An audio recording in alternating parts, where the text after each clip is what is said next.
And welcome in, Bill Gunner, Preston Thorne, live from Charwood Golf Club for the 107.5 The Game Spring Golf Classic. We will kick it off this morning with you and then hope to see a bunch of you out here in just a little while coming to play a little golf, talk a little sports, and I bet a bunch of you, Preston, I bet a bunch of people, if they stayed up last night for what ended up being a phenomenal night of basketball, are going to be a little bleary eyed, they're going to be moving a little slow. There might be a few less range balls hit early on just because people are still trying to recover from what ended up being fantastic individual performances, fantastic team performances, fantastic finishes. I told you, it gets a little more serious. I thought it gets a little more serious when we hit this weekend. But man, last night you couldn't ask for anything better out of really in three of those four games. You had the one blowout, Arkansas just gets routed by Connecticut, but Michigan State and Kansas State, you get an incredible individual performance, an overtime game. I didn't realize the first overtime game of the tournament. You get Connecticut and Gonzaga and UCLA that I will admit I dozed off with 6 seconds to go or 12 seconds to go, whatever it was, and woke up with my TV screaming at me. I don't know if you do that where like they call the timeout and you're like, I'm just going to rest my eyes for a few seconds. Oh, Bill, good old resting my eyes. We got to take a poll on what age does resting your eyes from, because I've definitely fallen a victim to, I'm just going to rest my eyes for a second. And then, as you said, when you wake up, it's like something happened. I don't know what happened. Yeah, the people are yelling and screaming, and it's a good time, and you're like, oh, what? And then literally I was like, I really cannot believe that just happened. I fought for the entire thing, and then at the very end, I dozed off and missed the 3-pointer by DJ Strother to win the ball game for Gonzaga there at the very end. Incredible finish. Well, Bill, you know my struggle, man. It's when those games started getting out of West Coast time. What was the actual tip-off time for that game? 10:04. Yeah, that is very much pushing it. I don't know if there's a sporting event that I could stay awake for with a 10:04 start time. Maybe maybe a Gamecock football playoff game in January. I'm trying to think of what level of game I can stay up for, because it was not happening. I was trying. I didn't even act like I was resting my eyes last night. So you just decided to go straight to Well, bed. I fell asleep. I didn't go to sleep, but I fell asleep. But I didn't do it under the pretenses of I'm just resting my Now, eyes. did you fall asleep in bed or did you fall asleep on the couch or a recliner? Because those are two. If you got in bed, that's the intention to go to sleep. That was my You're mistake. you're That you're was at my that mistake. you're at that point saying, look, sleep is more important than the game, and if I make it through the game, hey, kudos to me. But sleep is where I'm going. That was my major mistake. That was the problem. I was trying to watch that lights off in bed, and Yeah, I didn't stand a chance. I will admit I moved to the late because the other game last night ends up being I guess a massive upset. I don't know exactly what the point spread was, but Florida Atlantic comes back in the second half and knocks off Tennessee, and it was. I'll admit I was so into the Connecticut. Come on, I keep stop saying Connecticut. The Gonzaga UCLA game that I didn't even bother flipping over for Tennessee FAU.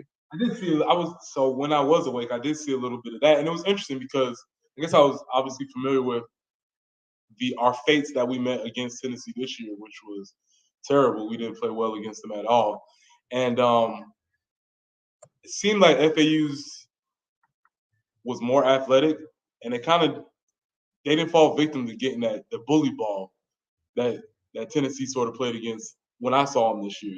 They didn't look as quite as physical and intimidating as they had against us. Now I don't know what that means, but it just didn't look. When did you watch? Because then, if so, then we had two very different opinions of the first half. Yeah, so that's what I'm saying. When I was flipping going into the second half when I was watching. Okay. I was like, okay, this is changing a little bit. Because yeah, I'll admit the game was kind of boring and kind of slow. And I watched the first half and then I was flipping back and forth and then I was like, man, Tennessee was up 5 at halftime. It was kind of a boring game, 27-22. And I was like, it was just Tennessee drags you into the mud. They played those low scoring games. And I was like, man, this game's not interesting. Let me go over to the other one because UCLA had scored 29 points in the first 10 minutes. They were on pace for roughly about 100 and well, I think as the announcer said 116 at that point. And that game was back and forth. Nobody had the concept of any kind of defense. I think it was 29-23 with 10:04 to go, maybe 29-21, something like that, with 10:04 to go in the first quarter or first half. Those two teams were scoring at will. And I said, all right, I'm going over there and I'm plopping down for that game. And I'll admit, kind of, I kind of zoned out and didn't look at the little scoreboard at the top. Started showing me the comeback by Florida Atlantic, but they take down Tennessee. But Tennessee came out. I thought Tennessee was physical. I thought the length and athleticism of Tennessee was going to end up winning that game. And there's your huge upset for the night. Yeah, and going back to our conversation from yesterday, it's just an upset because they were a lower seed and from a smaller conference? Is that the main makings of it being an upset? What other reasons make it an upset? It's that one. It's that one because they're a good team. Last night they showed 34 wins on the season now for 34 wins for Florida Atlantic. Uh, it's Dusty May is. I don't know what other jobs are going to come open as we go through high major basketball here over the next really month or so, kind of into about mid to late April. I don't know what else may become available, but Dusty May is going to become more of a hot name out there. Florida Atlantic again, 34 teams, 34 wins on the season. Really good for them. I'm going to bring up a topic, and I'm bringing this up because nobody knows. Nobody knows unless your team is in it, right? Can you name one team in the NIT bracket? Yeah, just from the I think I saw University of Cincinnati going across the ticker yesterday. Let me go. Can you name one team still in the NIT bracket? Was there was either a Utah State or New Mexico State somewhere along the lines? There's the one I'm going for. Utah State. Utah. It's not Utah State. To show how it's Utah Valley. Yeah. We just call it Utah State. We don't. It's Utah Valley. Does anybody make a run in the NIT?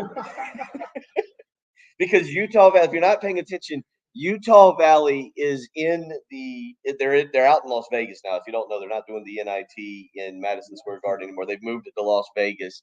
And Utah Valley has made a run. By the way, North Texas, I guess, has too. You have a Cinderella of the NIT Final Four. And as I was laughing last night after I saw the final of Florida, has Utah Valley and North Texas made runs. North Texas was at least the number 2 seed in the NIT. I've got to go back and look and see what exactly Utah Valley didn't even get a seed. All right, it just says one. It just says 1, 2, 3, 4. Right, so there's 8 teams like in a little bracket. So I will pose that question: does anybody make a run in the NIT? Because Florida Atlantic is officially on run status at this point, right? Yeah, they're making a run for sure. North Texas with the NIT, they don't qualify for a run based on NIT standards because I know their colors. I think they're green and silver and white. So I remember them from football. So they don't make a run. Utah Valley, I have no clue what color or mascot they are. Well, no, nobody does. If you could name, and we've already given you the other 2 are not like crazy names that are in the NIT Final Four, but it did have me laughing last night when I just happened to catch somewhere maybe on the bottom of the ticker or something that Utah Valley was in the NIT Final Four. I was like, well, that's a run. But wait a minute, does anybody make a run in the NIT? Is there such a thing? Because Florida Atlantic is making a run in the NCAA tournament. And look, I'll ask you in the next segment. When you play an emotional game like Kansas State did last night, and absolutely phenomenal basketball, best game of the tournament. You did make it through that one, right? You saw everything there. Last night, you get an incredible, and again, I mentioned this to start the show. You get incredible individual performances last night by so many players. Drew Timme was fantastic, but Marquise Knoll, 20 points, 19 rebounds, the 5'8" senior guard, one of two players that stuck around for Kansas State last year after the coaching change. They had to have 10 transfers, but one of the two that stuck around was Marquise Newell. And last night, 20 points, 19 assists. Unbelievable. Yeah, that's amazing, especially when in this day and age when you don't hear position specific guard play, point guard play like that. But I'm gonna tell you, Bill, Jerome Tang, he's caught my attention. He's caught my attention. There's been a couple of things that I've watched some interviews and I've sort of been watching him, and he has my attention. I'm going to ask you when we come back also a question about bench decorum, or I should say, assigned bench seating for coaches and players in basketball, because I want to get the football take on this. But something Kansas State last night I noticed that had me kind of laughing as well. So we'll get into that this morning. Incredible first night in the Sweet 16. We'll talk about that more this morning. South Carolina and Missouri set to take place over at Founders Park starting tonight. We'll get into that a little bit. Chris Deering is set to join us this morning. He will be on at 7:15. We will get going a little bit earlier with him. That way, if he wants to mention any high school players or any high school teams, as the kids are on their way to high school, they'll be able to hear their name called. So we're going to move him to 7:15 moving forward. And all the while, we might have some people stop by because we're at Charwood Golf Club out here in West Columbia. It is the 107.5 The Game Spring Invitational. And Preston, it's calling for beautiful weather today. I hope so, because it's very dark. It's pitch black outside right now. So we're going to get the chance to see the sunrise over the course of the open the door for all the people who were talking about how it'd be brighter earlier because of the time change. Not quite. No. This is all you need to know. It's March. Today is March the 24th, and at 6:14, I am in the shorts. I'm wearing shorts. I did not come with the long pants today because it was warm this morning, and it's supposed to be great this afternoon. Yeah, it's just dark. It's not cold. It does feel very nice outside. We have started inside, but we'll probably move outside here at some point so that we can break down and analyze all the swings. We look forward to seeing you if you're coming out here today. Unfortunately, bad news. Jen Jensen we left her in studio. She's all by herself, all by her lonesome with all the gadgets and all the equipment. Jen, are there any engineers in there today shoving you out of the way and turning us on and off?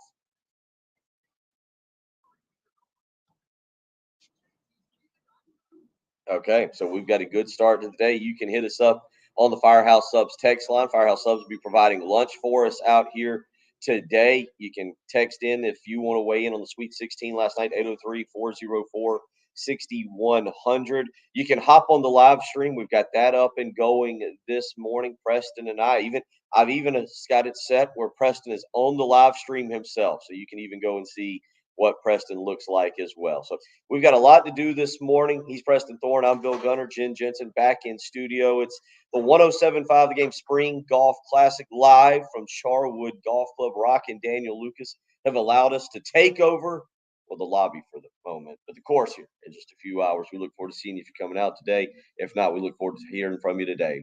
You're listening to the early game on 107.5 The Game.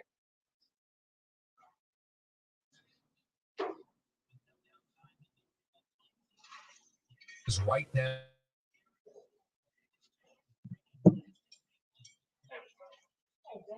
See that? You got absolute flash already. Well, I told Preston he's got absolute glass here. So I got.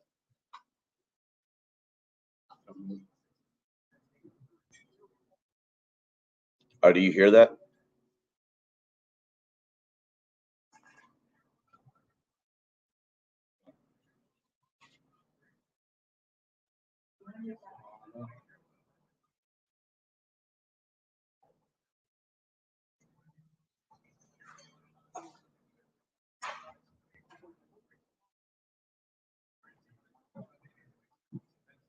Hey, this is Preston from Absolute Glass, the premier glass company of the Midlands, offering auto, home, and business glass repair. If your glass is damaged, shattered, cracked, or broken, they can handle the job.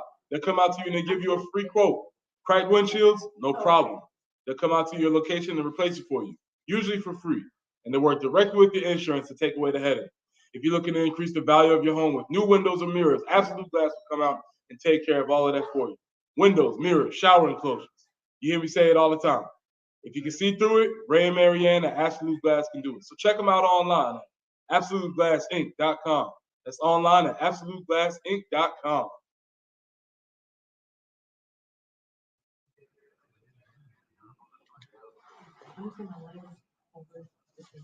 Do you still need that extension cord? What? Do you still need that extension cord? I mean, I'm good. Do you need anything? do you need power? And we got that plugged in, right? What's that? We got this. That's Yes, plugged. Okay. All right. Yeah. Oh, that's actually not plugged in. We'll have to plug that in. Oh, you're just actually. Are you in contact with Chris Moore? Huh? Are you in contact with Chris? Yeah. Ask him if he wants to talk about. I'm pretty sure that's what he just sent me. He deal with Fairfield. I think so. He sent me something. I just haven't had a chance to.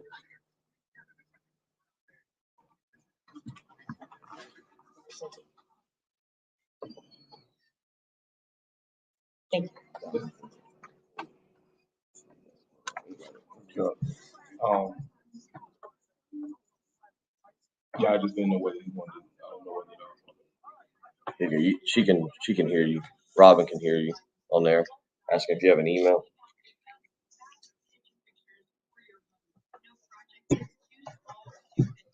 Again, just so that doesn't like. Yeah, Robin. When I'll You can go to Preston, PRESTON Thorn .thorn, break, just so I don't blow your ears out. THORNE I'm not gonna mess with the input at here. gmail.com.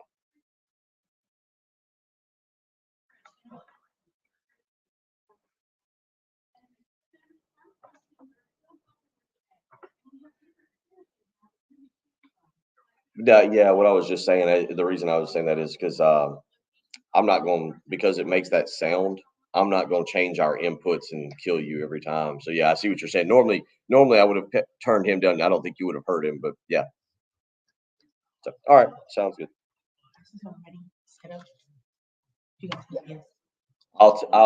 you. I'll text you everything real quick.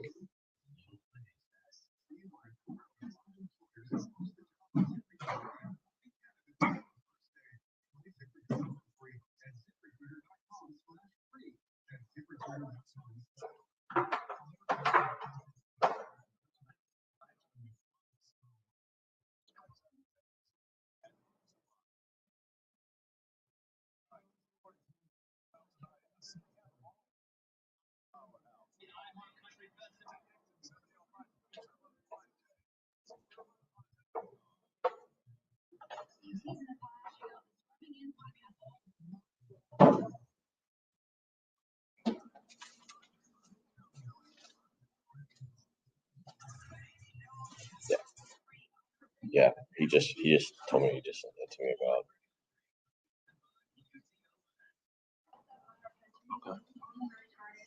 I just didn't know if you wanted to talk about it. I'm interested.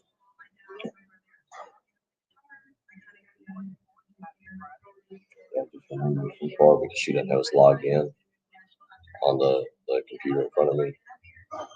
I've got my mic on, so if you want to rip into anybody on off air or go on a cussing tangent, that's it. I hope that's. We can hear you and see you, so you have to behave. I hope that's Preston.Thorn at gmail.com. Preston.Thorn at gmail.com. Chevrolet Studios. This is 1075 The Game. Congratulations, new Chevys are available now at Heritage Chevrolet. The lot is packed with inventory. It's on the way. Shop your own dealer today. Shop online today and see why Heritage Chevrolet makes you smile. The early game with Phil Gunter and Jen Jensen on your home of the game.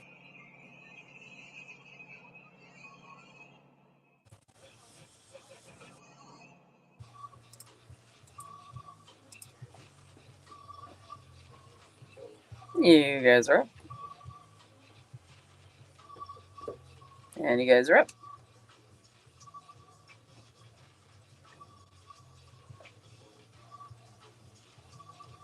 6:22 on a Friday morning. Bill Gunner, Preston Thorne, live from Charwood Golf Club, where both of us. Well, Preston fell asleep. I dozed off with about 12 seconds to go before Gonzaga hits a 3-pointer to win the ball game over UCLA. It was a late night of basketball, but Preston, that's what you.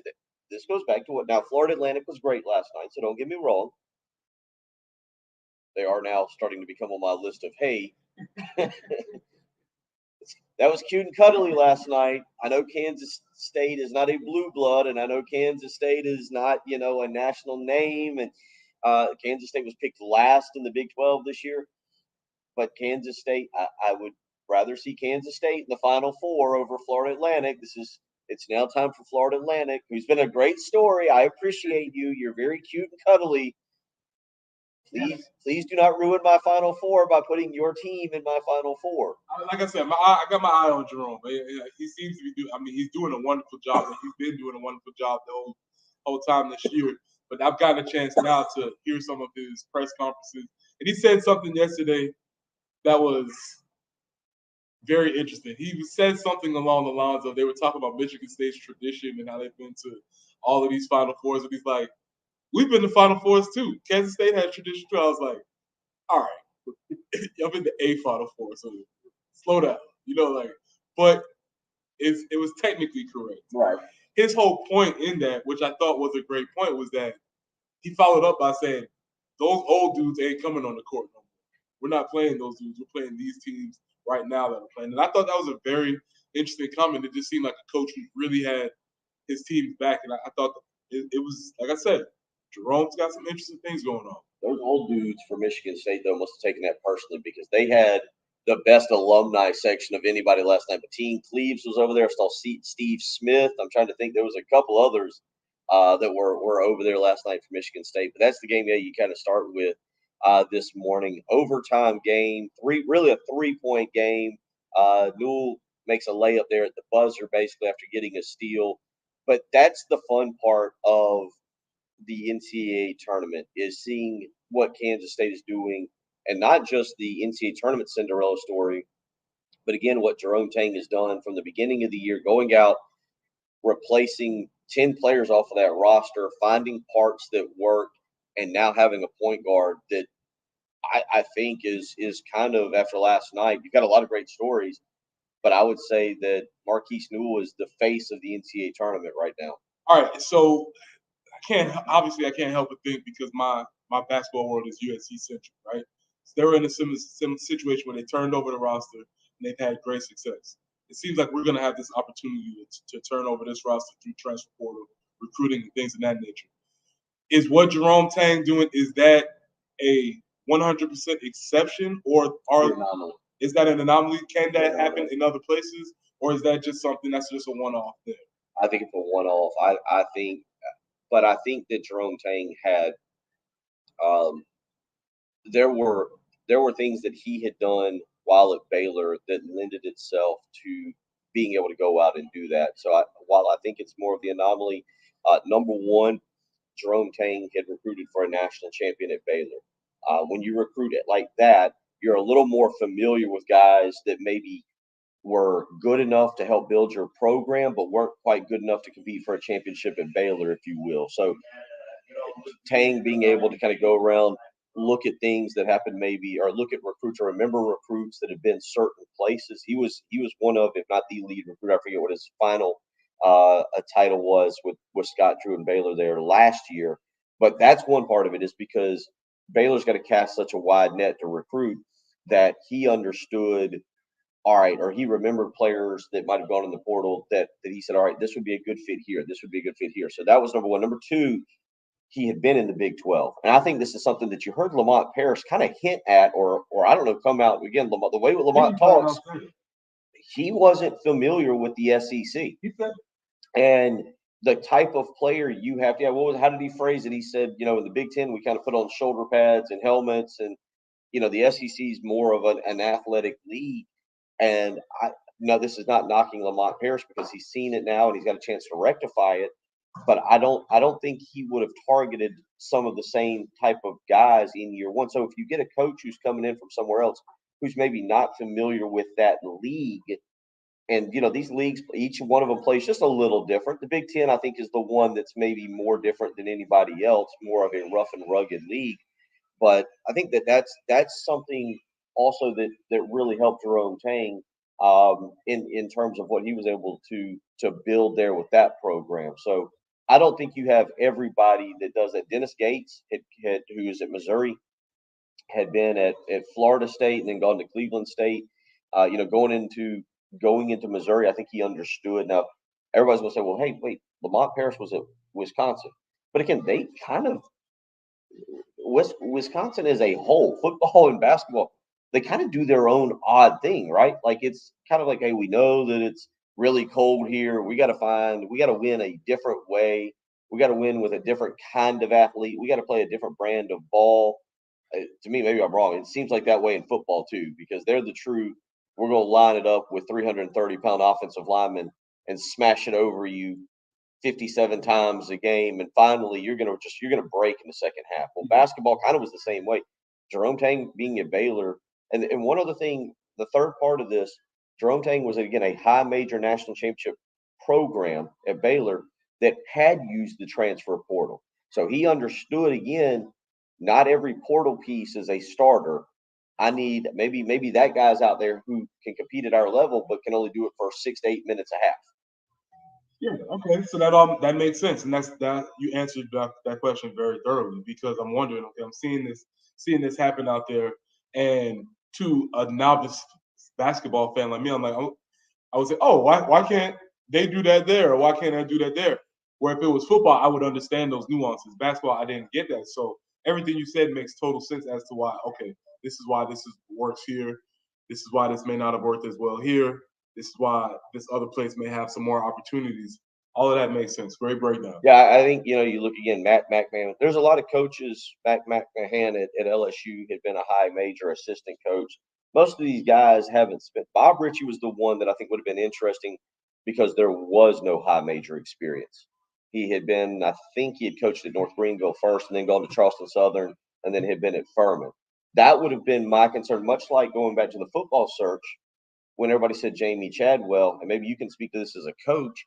To put it in your terms, Jamie Chadwell had never coached at the high major at the Power 5 level. Never been an assistant coach. Never been not we talk about Shane Beamer wasn't the coordinator. Jamie Chadwell had never been on a staff at that level and understood the concepts of recruiting at that level, not just recruiting to your system, but recruiting the kind of athletes who can go out and play, even if they're raw. And I think that's one thing Jerome Tang was able to do is he, being at Baylor, he understood A, how to use the transfer portal to build a national champion. B, he understood the kind of players he had to form a roster.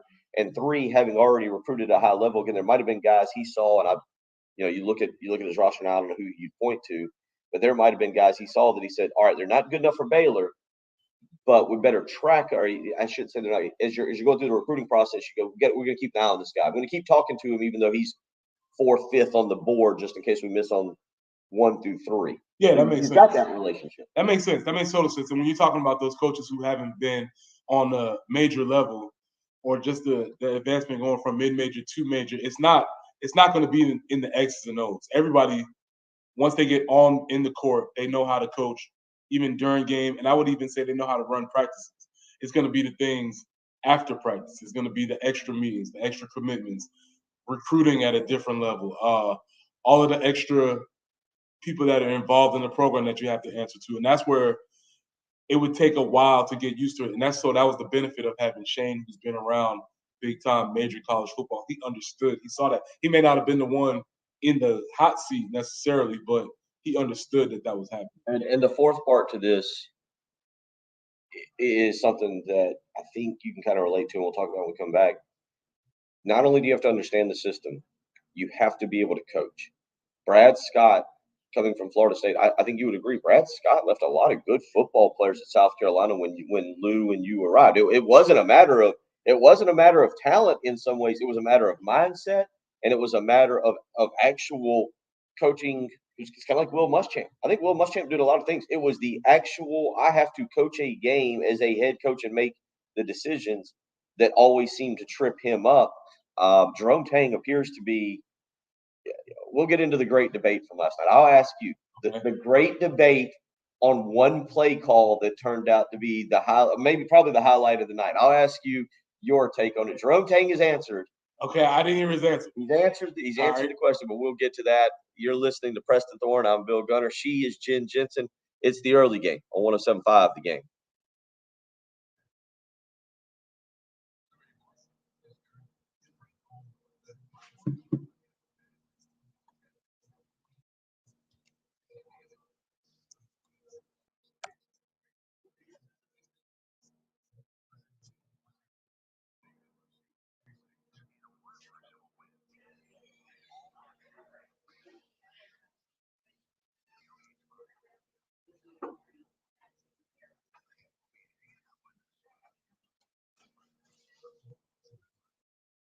We'll be right back.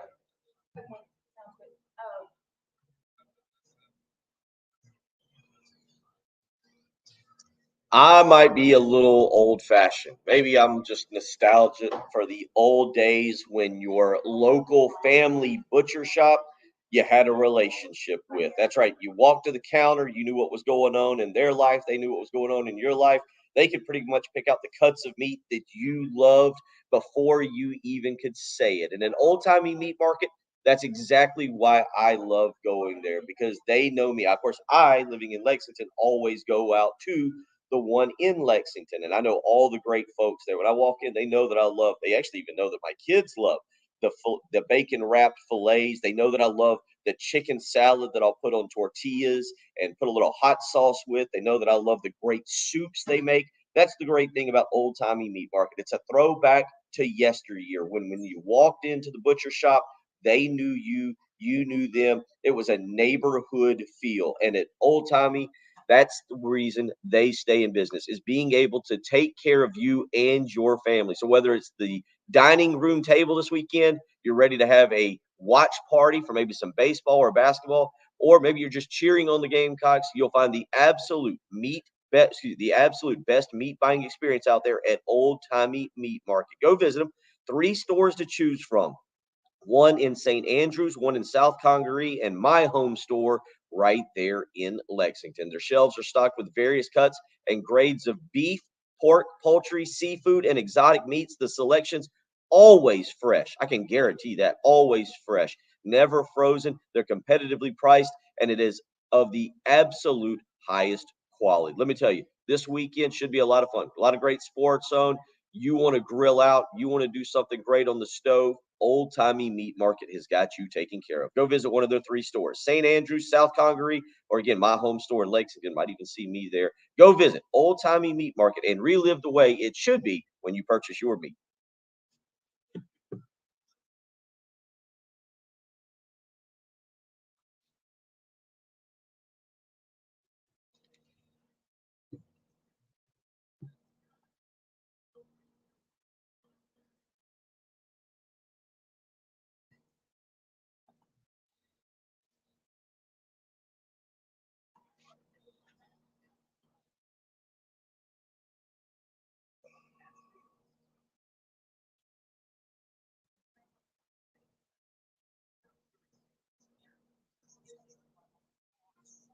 Hey, Jen, turn this on so you can hear us here.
What was I about to ask you?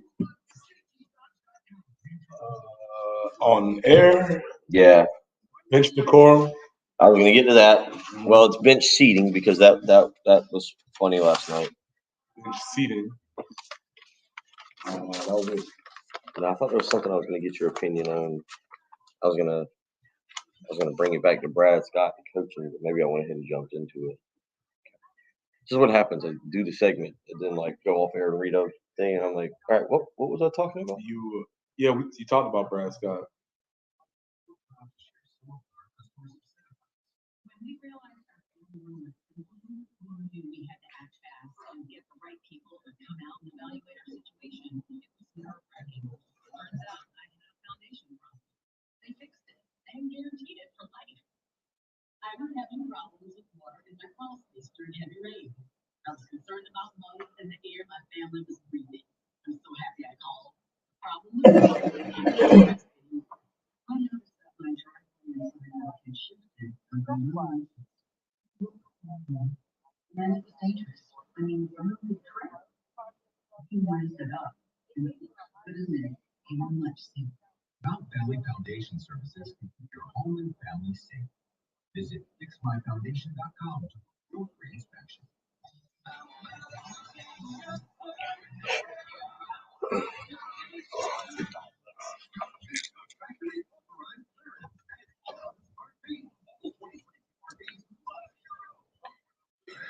We're rolling along live from Charwood Golf Club, the 107.5 of the game Spring Golf Classic. We are, well, as typically, Preston, when we do these kind of things, we're the first ones. We're not the first ones out here, actually. Everybody, the crew out here at Charwood, Amanda and the staff getting people ready this morning. They are on the course working to make it look pristine. So we are not the only ones. We're going to try and move out onto the patio here in just a little while so that when you arrive or if you come out today, we can, well, Preston wants to heckle you. We got Chris Deering coming up here in about 35 minutes, and then the 8 o'clock hour will be wide open for us to just sit out there and make fun of you. So bring your golf clubs, your golf balls, your golf shoes, and some thick skin this morning as our 107.5 The Game official swing critiquer. I think that's not really a word. Mm-hmm. Yep. But we'll be ready to judge and analyze how to fix your swing out here today. Now, I will be just giving you random sports tips. I won't be giving any golf, turn the hip, elbow tight. What we need is Lou Holtz-esque motivational quotes. Oh, okay. That's where I think you can really fill in quotes back in the day that motivate, because you mentioned it yesterday. I think it was yesterday or Tuesday or Wednesday that Holtz had a way of getting through to people in the media, much like Spurrier did. But Holtz had his own personal way of not directly addressing you in front of the team, but speaking to. Do you remember again? I think was there a specific one? I think that stood up to you. Yeah, I remember very specifically one. It might have been a spring or something along the line that I was sort of up to be in contention, open competition, and it was just like, yeah, we just don't have any D linemen. And I was like, oh, okay, I appreciate that, coach. And I just don't know if we have any guys that can play at this level. And me and all my compadres was working as hard as we could, and Apparently, coach didn't think we had any guys there. So Enough for him to step back there and take a snap like in a just in case you were able to break through the line. it was a very different approach from Shane Beamer, who apparently we have a plethora of everything. Yes. We have everything in every position. So it was a different approach. It was a different time. So yeah, it can happen. So let me ask, with coaching last night, one thing I noticed, coaching in basketball, the and you've brought this up multiple times, especially as it pertains to Lamont Paris, but coaching fashion has really taken a wild turn over the last 10 years. A lot of it, some of it, I shouldn't say a lot of it, but some of it has to do with COVID and but the now coordinated pullover attire. And not only that, but I'm always fascinated by the seating chart, I guess, that goes into the bench. Last night, one thing that I caught, Kansas State, all of them had the white the white zip. I also loved it because all the zips were 100% maxed out at the top. That was a decision.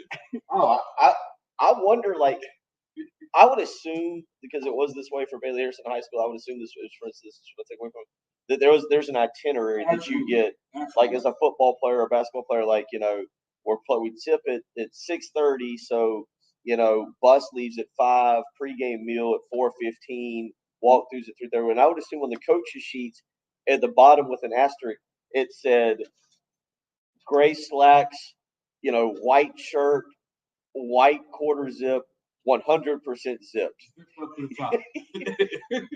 and Jerome's watching the coaches come out and he's like, all the way to the top, sir. Yeah, it's fascinating because Mick Cronin's still going hard in the suit.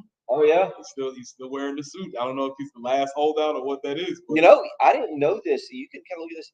He's considered kind of the bully and the bad guy of the coaching industry. He went after somebody. I'll go back and find the article, but he went after somebody in the I believe it was the Pac-12 tournament who had like heckled his dad.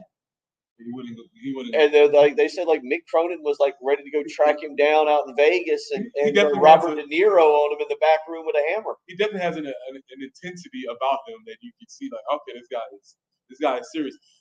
But Bill, the other thing that's interesting about the coaches in basketball that's a little different than football, because in football everybody sort of wears the same thing. You'll start to see some guys wearing maybe a neon color so that they can be identified, and a lot of times the head coach wears a different color than other guys, so you can know where he is, because only a head coach. I noticed that was Spurrier the first. Spurrier would always have a different That's polo. the thing, because so that they can identify the referee, because only in football only a head coach can call a timeout. Right. So they have to be able to find him, or if they want to throw a challenge flag, any of those things. But it's not like that in basketball. So everybody looks the same. But I did notice that usually it's only the head coach who sort of has the range to prowl the sideline. You might see an assistant maybe get up and point, but they can't prowl. Well, what I've always seen, and I used to talk about this because of coaching high school basketball and AAU basketball, so I'd actually have these kind of conversations, was the seating chart. And so most coaches, now, if you're listening this morning, you coach, maybe you can text in 803-404-6100, but at least in basketball, most coaches had a pretty standard seating chart of your top two assistants. One would sit at the very end of the bench, and then there'd be an open seat, and then your other assistant. So that if you wanted to sit down like during a play, I'm taking advice from both sides, right? Okay. All right.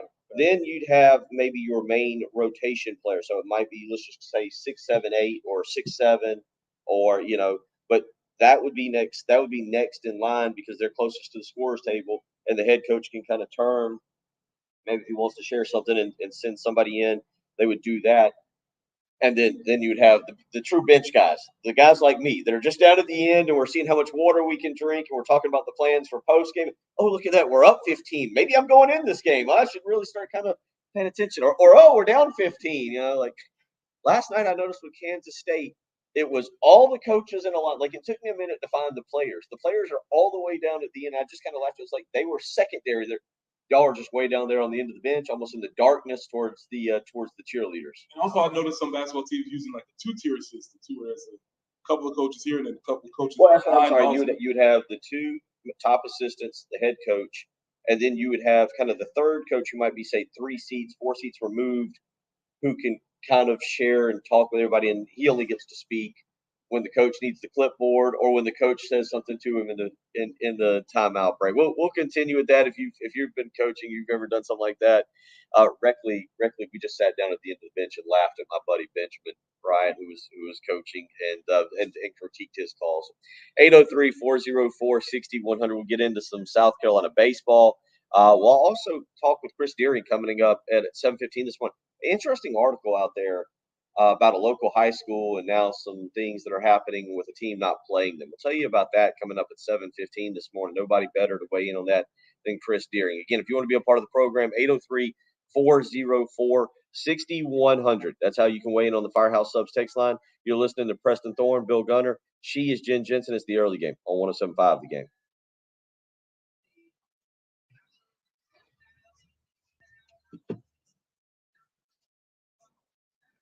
Okay, but how do you got a lot? Yeah. Turned the air conditioner on yesterday. I mean, I've flipped it on a time or two so far, but I turned it on yesterday. And again, AAA Heating and Air had been out to my house probably about 3 weeks ago, 4 weeks ago, somewhere in that neighborhood now. And they had installed a brand new unit. So I was a little interested. House was warm. It had gotten up into the mid 80s yesterday. How quickly would the house cool off? It was instantaneously. It was fantastic. AAA Heating and Air put a incredible unit in my house. The technicians, absolutely the best. They were professional. They were courteous. I know it doesn't sound like something you think about, but the cleanup that they did after they were done, it looked like they had never been there. The folks at AAA Heating and Air have taken care of me, and they'll do the exact same thing for you. Just need to give them a phone call today, 803-677-1500. At the absolute bare minimum, you need to have AAA Heating and Air out to your house to do some maintenance. Make sure everything is working properly. Make sure all the coils are doing fine, that you've got enough Freon in there. Everything is doing what it needs to do. And if it's not, you definitely need to think about taking advantage of several of the deals that AAA Heating and Air have, such as right now they're offering guaranteed financing. So regardless of your credit, you're going to get financing. Right now, AAA Heating and Air is offering $1,500 to buy back your old heating and air unit. But the best part, and what makes me feel comfortable when I worry about my heating and air unit, is that I have a 15-year parts and labor warranty. So if something goes wrong, AAA Heating and Air will be out to the Gunner household within hours to make sure it's fixed and to make sure we're either nice and cool or nice and warm, depending on the season. Give them a phone call yourself, 803-677-1500. Again, that's 803-677-1500. Contact AAA Heating and Air today. Tell them Bill Gunner sent you.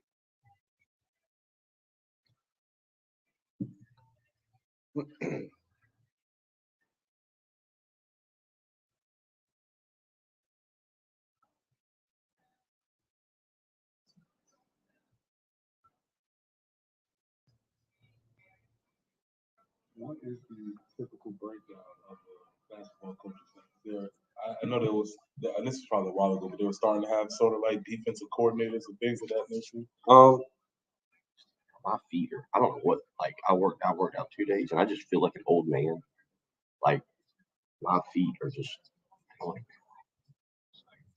I feel like I need to walk it off a little bit. Well, it depends on just how you want to set your staff up. Like typically, let's see, when Frank started, Matt Figger was the guards coach. Brad Underwood was the post guy, and he was really good with it. And then Lamont kind of worked more with the guards, so he worked more with Matt. But Lamont was supposed to be the recruiter. So it's typically your first assistant is kind of like your bench coach that you're always going to go to more for X's and O's. Your second assistant needs to be a better coach, and kind of your third assistant is basically that dude better be able to recruit. Now, like Frank would tell me, Matt Figger said, look, he wasn't married. And so he's like, yeah. He's like, when we don't practice, Matt would go have some dinner, and then we go home and get his brown chair, kind of like what I used to tell you. And he said he'd fix us a glass of bourbon and just make recruiting calls throughout the night. He's like, that's how we recruit. So Matt kind of did both. Matt was kind of a swing guy, whereas Underwood was more of, as you've seen with Illinois, was more of the top X's and O's guy. So when Underwood left, he brought in Perry Clark, who's been a head coach at Tulane. And it's kind of that's why I don't like Perry's staff. He's basically Tim Buckley.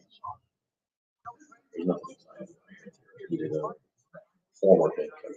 So it's kind of like you look at Shane. Shane brought in Pete Limbo. You gotta have that guy. Who is kind of like, that's the 100% thing I think every staff should. You need a guy like that. It's got to be a guy who he doesn't want to be a head coach anymore. He's not, you know what I'm saying? He's not fighting for your position, but you need some counsel. You got to have somebody that can tell you what's going on. But he and Brad had that relationship.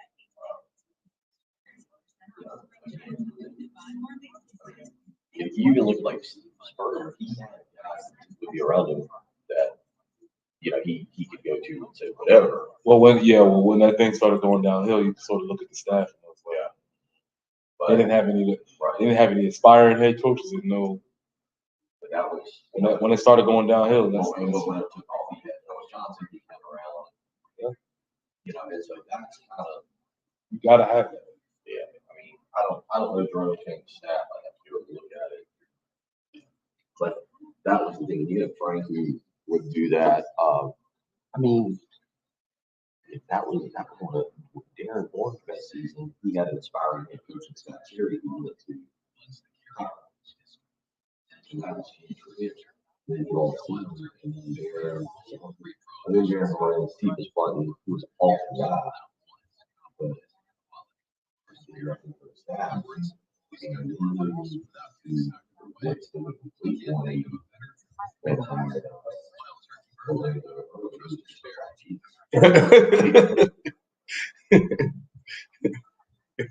You're here to cheat. Like, yeah, I mean, he was strictly to buy players. I mean, that's what he was. He was already. And so, again, you go back and even after Perry Clark left, Frank hired Chuck Martin, who was a great recruiter, but also head coach had been around. And,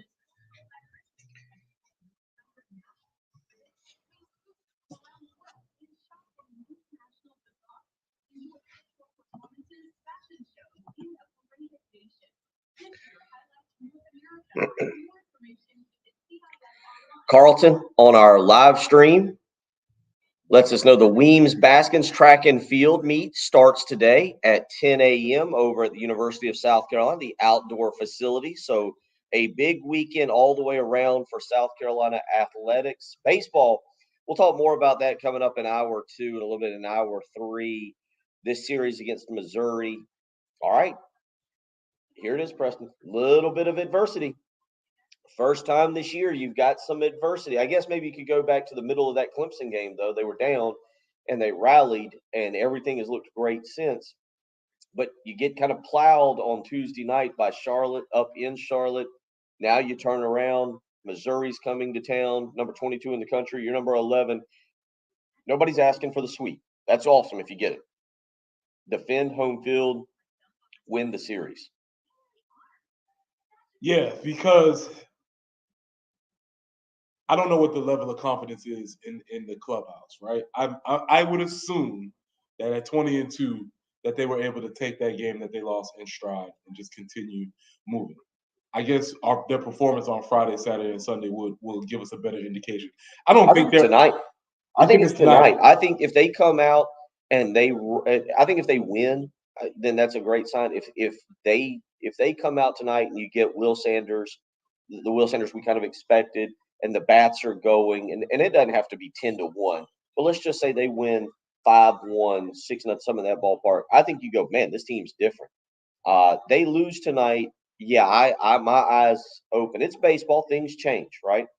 But no, I think it's tonight okay. We learn something. I like it. So yeah, put it on the line tonight, and that's the goal of your Friday night. That's why you throw your best pitcher. You go out to win that specific game. I just don't think they're as fragile as probably we are as the fan base. So they got to go. Obviously, they need to handle business, but I think they're all right. It is new players. We talk about that sometimes, and I'll ask you about that when we get back into the discussion in the new. When you have new players that come in, how maybe it changes for the positive or the negative a mindset of a team from the previous year. Yeah. Because you can have guys go, oh, we can overcome adversity, but things kind of fall apart. We'll get into more of that as we wrap up hour number 1. We'll be back. Hour number 2, we're live from Charwood Golf Club. Sun is rising. The sun is starting to rise. It's a beautiful view. Yeah. It's a beautiful view. We will do that. We are live from Charwood Golf Club out here, the 107.5 The Game Spring Golf Classic. Oh, the man of the club has walked in now. He's ready to go. He's got his clubs too. I'll tell you about that guy coming up here in a second. It's the early game, 107.5 The Game.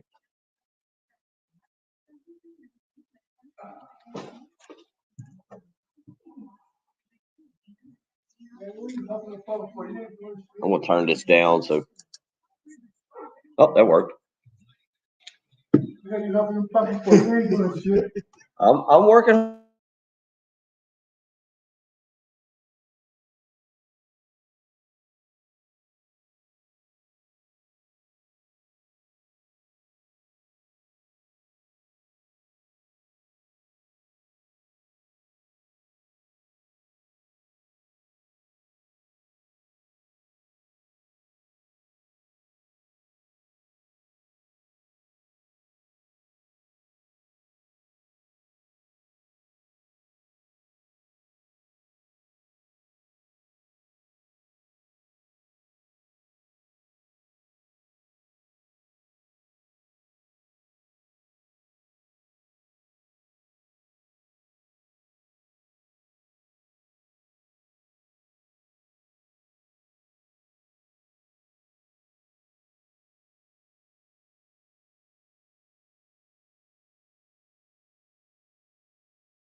Rolling along as we are live from Charwood Golf Club, the 107.5 The Game Spring Golf Classic. And as Preston said, the sun rising over the beautiful driving range out here at Charwood. Nobody has dared yet take a swipe.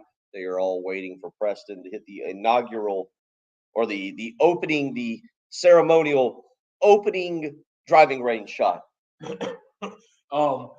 I think about, I have memories in my mind of, the 50 Cent first pitch. How bad could it actually be?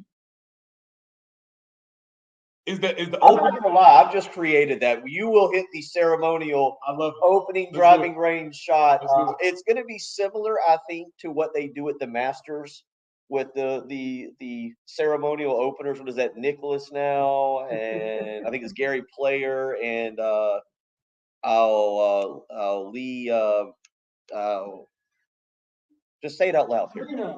It's not Lee Trevino. It's not Trevino. I'll have to look that up. No, it's not Lee Trevino. I'll look it up. But no, that's what we'll. So in about the next 30 minutes, and the golfers, we may want a few people to arrive here so that we can have a few more people watching. But my shot will be no indication of the performance for the day. that's what we're going to do. We're going to set the baseline. I feel like if we allow you to hit the opening.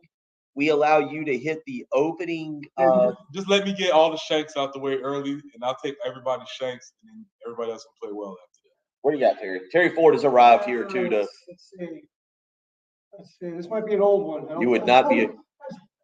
I don't think Arnold Palmer is doing. No, Arnold Palmer is not. Terry Ford has arrived on the scene to get to help out around here now as we're starting to get going. Tea time will be 9 a.m. this morning as we get going and get you into what should be a really fun day. A lot of Sweet 16 discussion. The honorary starters is what I was looking at. So we'll dig this up here in just a second and figure out who the honorary starter. I don't know if they don't have. I think they don't have different ones every year. I thought they had official honorary starters each and every. Rock, do you know who the honorary starters are for the Masters? Okay, here's my invitation in mail. Yeah, Rock says he did. Rock Lucas has arrived, so we are having fun out here. We hope to see you today as we get going out here. Again, a lot to talk about. Last night's Sweet 16, today's baseball series. We'll get into a little bit of spring football as well. Shane Beamer's talked throughout the week. Offensive and defensive players have talked yesterday. Justin Stepp and Torian Gray. Nothing. I feel like we got. I'll have to see what cuts Tyler has prepared for us. Has somebody stolen Clayton White's title of saying a lot without saying anything? Justin Stepp. I've got to find. See, we've got to find the right one on it because I'm looking at what it is like. Stepp. Lee Elder. Thank you, Lee Elder. Lee Elder was the other one. We finally got that.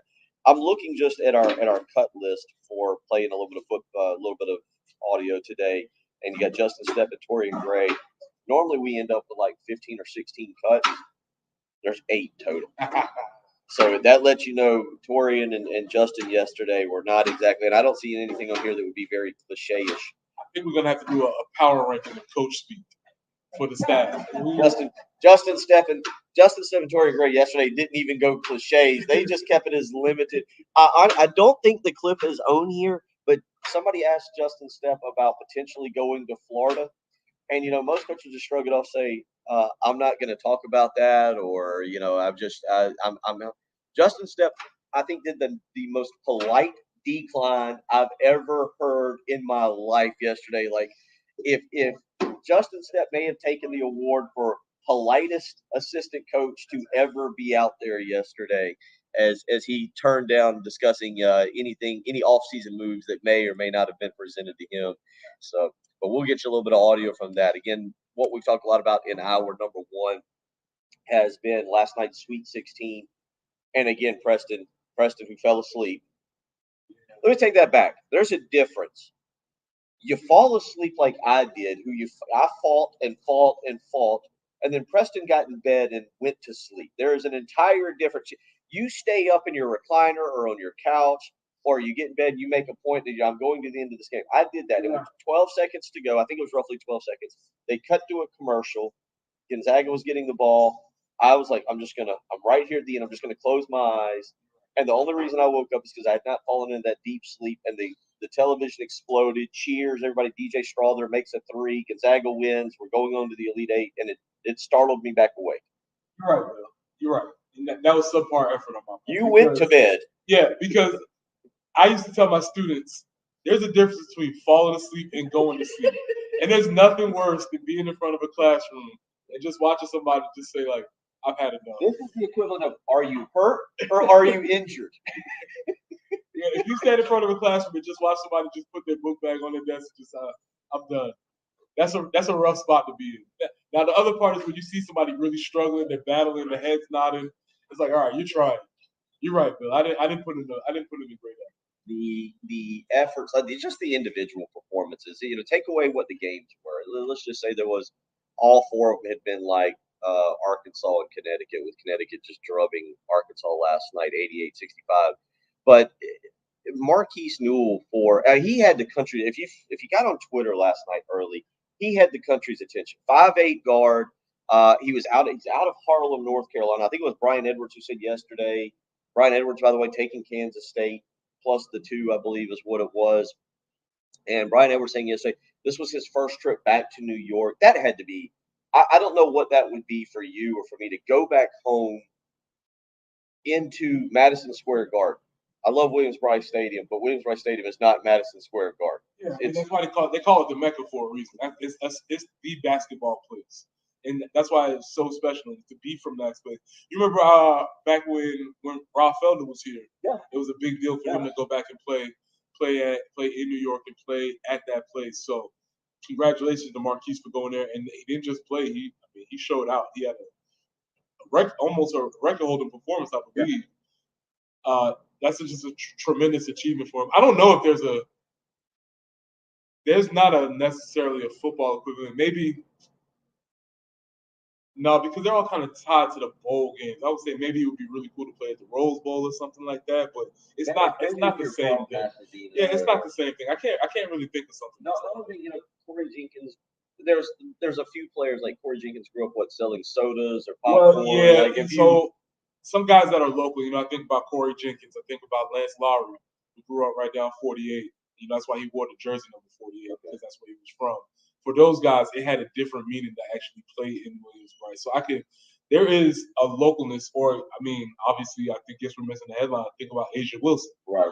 Being able to play right down. But again, that's you're there after like 15 games. The kind of like wears off. But that was incredible. Drew Timme last night, an incredible performance. 36 points. He carried Gonzaga. 36 points. 13 rebounds last night, 16 of 24 from the field from Drew Timme. That's efficient. Which, by the way, last night I have known Drew Timme for about 3 years now, and I think last night was the first time I've actually seen him in person play. He's really impressive. I know he kind of had the the mustache thing going on. I'm not sure what he had going on, mustache, half beard. But that was the first time I've actually watched him play. He's definitely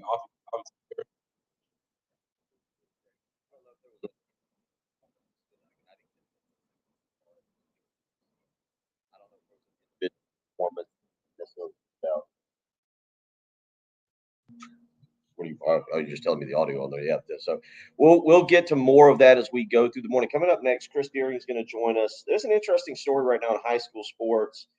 Fairfield Central has elected to not play Gray Collegiate in some sports. Chris Deering is going to join us. We're going to talk about that. Also get into some other stuff kind of going around the high school. It's the Bow Tires High School Highlights of the Week. But we'll get into this story. It was in the state paper this week. I've seen it on some message boards. It's been kind of controversial. We'll let Chris kind of talk about that, give his take. I think, Preston, you want to weigh in on that as well. Yeah, I just want some more information. I think it's really interesting, and being a chance to travel around the state, there are a lot of questions and concerns that have come up along these lines, and it seems like Fairfield may be leading a charge, I should say. And thank you for the update. All the years run together. This person is a master's guru. They don't have a name. So Mr. Nameless or Mrs. Nameless says Lee Elder, talking about the honorary starters, was 2021. Tom Watson was last year with Gary Player and Jack Nicholas. Jack and Gary, the permanents. I knew that one. Reoccurring starters. Arnie was the third. Yes, I knew that. Arnie was the third. I was trying to remember who the other one was. I had Lee Elder in 2022, but according to anonymous texter was Tom Watson. So I appreciate you weighing in on the honorary starters. Now the question is, did they stay up last night to follow the college basketball? That's what I want to know. 803-404-6100 if you want to weigh in this morning. You're listening to Bill Gunner, Preston Thorne, she's Jen Jensen, Chris Deering due up next on the early game on 107.5 The Game.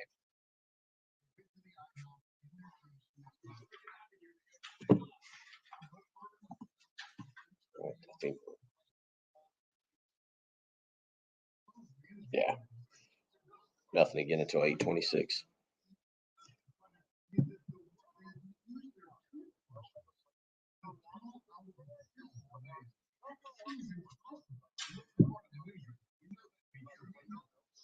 Idiot. Looking all over for my coffee that's right in front of me.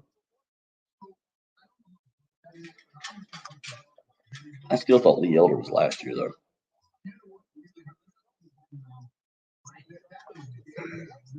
What's going on, big guy? You doing all right? Preston, you know Carlton? No. Carlton, Preston? What's up, brother? How you doing, Even man? though I'm a Bulldog. Okay, okay. I'm one of Jeffrey's boys. Ah, okay, okay. Mm-hmm. What year did you play? I didn't play. I was the athletic trainer. Oh, you was training for coach?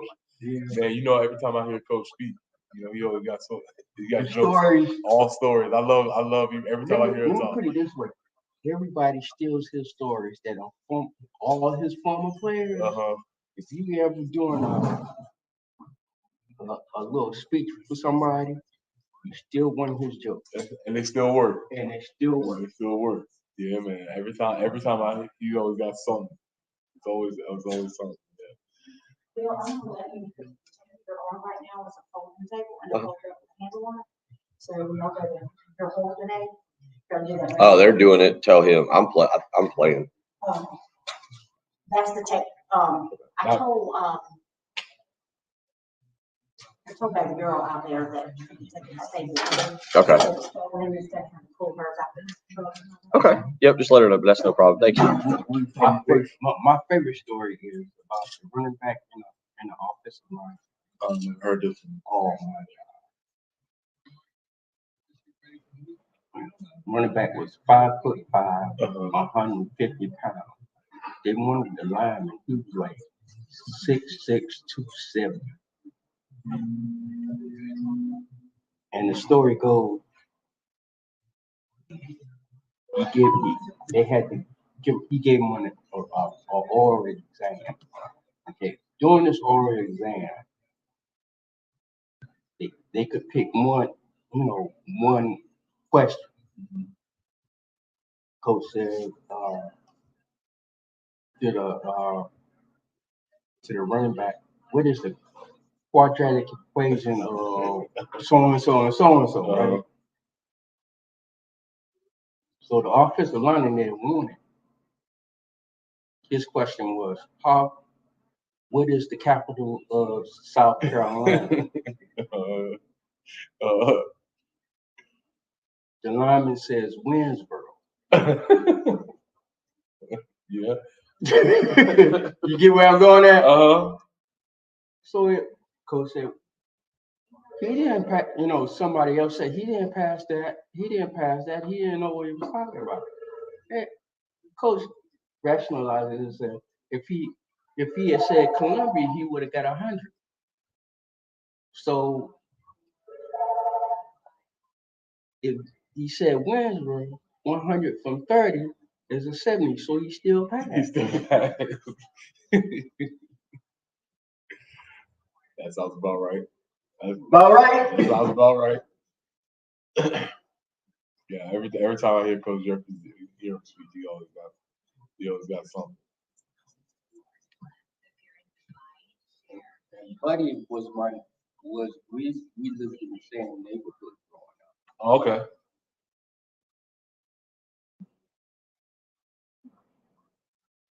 So when he was a grad assistant under Coach Jeffries, I was his trainer.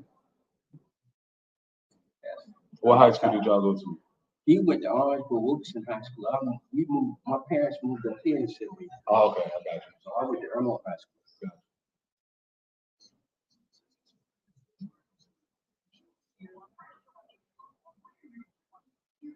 Cause I know I remember Buddy he was a coach at Columbia High. Yeah, Columbia High. Before he went out to Fairfield. Before he went to Fairfield. Yeah.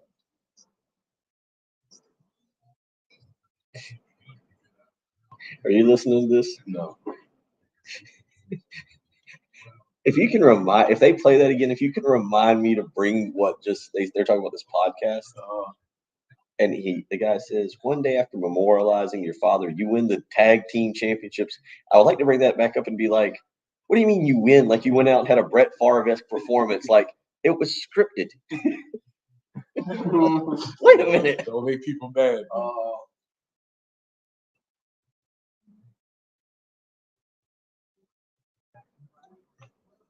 Yeah. I gotta be at the track at 9 a.m. Trying to come hang out with y'all for a little bit. See how y'all doing.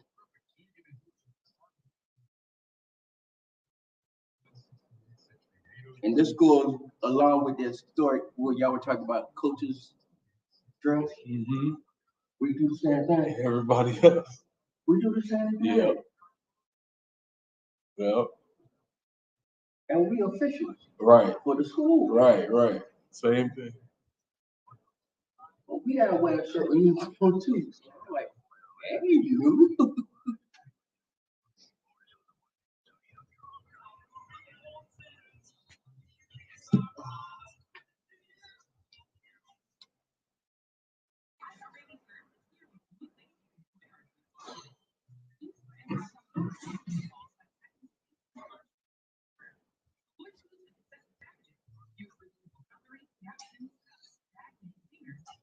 Well, I got my stream on. 7:19 on a Friday morning as we get you ready for not just a great sports weekend, but the 107.5 The Game annual spring golf tournament. We're out here live at Charwood Golf Club. Our good buddy Carlton Green has stopped by. Good to see you this morning. Everybody slowly trickling in as we get you ready for what should be a fun day of golf. And as we do each and every Friday, now joined by Chris Deering. We're moving them to 7:15s on Friday. It's the high school highlights of the week, sponsored by Bow Tire and Oil Company, located at Hendricks Crossing in Lexington. If it's round, rubber, and rolls, Bo's got it. So go out and visit them. Big thank you to them for sponsoring the high school highlights of the week. Chris, welcome in this morning. Kind of a busy week. Some football openings and some controversy in the high school ranks.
Preston, go ahead. I know you've got questions. That's kind of the part I was wondering. When you say the part about where it goes from here, are you anticipating this moving towards this being contained with one school? Is it just spring sports?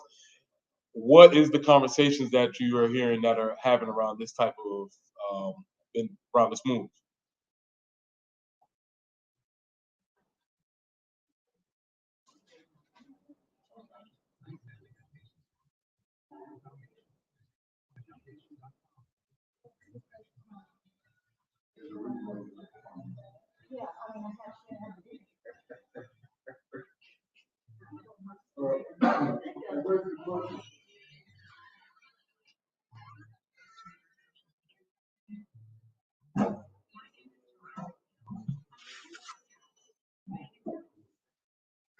do you mean?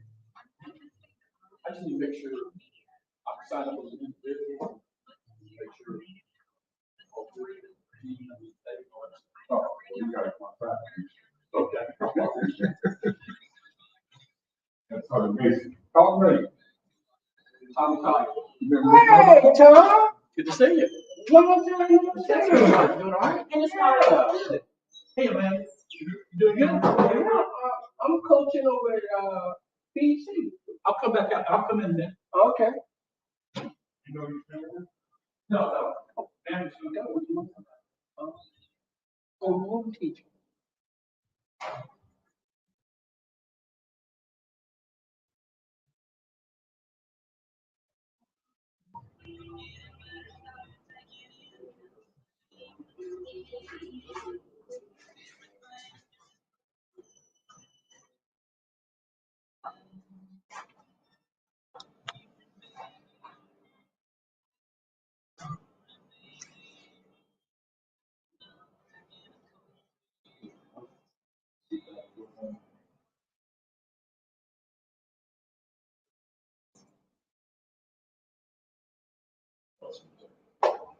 So I was thinking maybe the two people is that some people might not want to go range.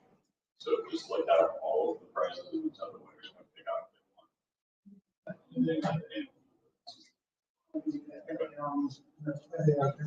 Yeah, well, that's good.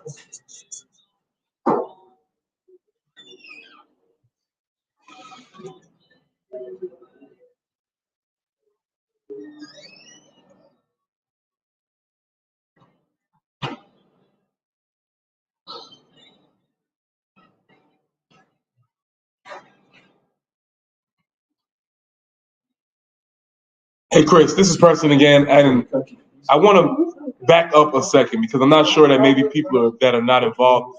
What is the exact bone of contention for this moving forward? And just you can do it really quickly. But what is that exact issue? Well, they think that Great Collegiate recruits athletes from wherever.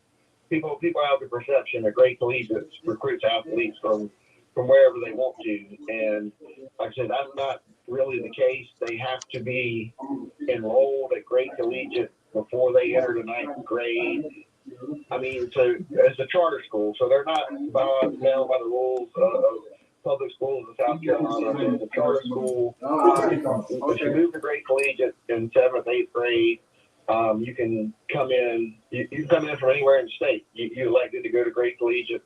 It's up to you to get yourself to Great Collegiate and be enrolled there. But if you're there in 7th and 8th grade, you can live wherever and you can go to Great Collegiate. If you 9th grade or higher, if you move in or if you transfer to Great Collegiate, it has to be a legitimate move. They have attendance lines just like public schools do at that stage of the game, and they have to live in the Lexington 2, within the Lexington 2 district lines to qualify to play athletics. And a lot of people have accused Gray of skirting that issue in the past. No one's been able to prove it. The high school league hasn't ruled anything against them.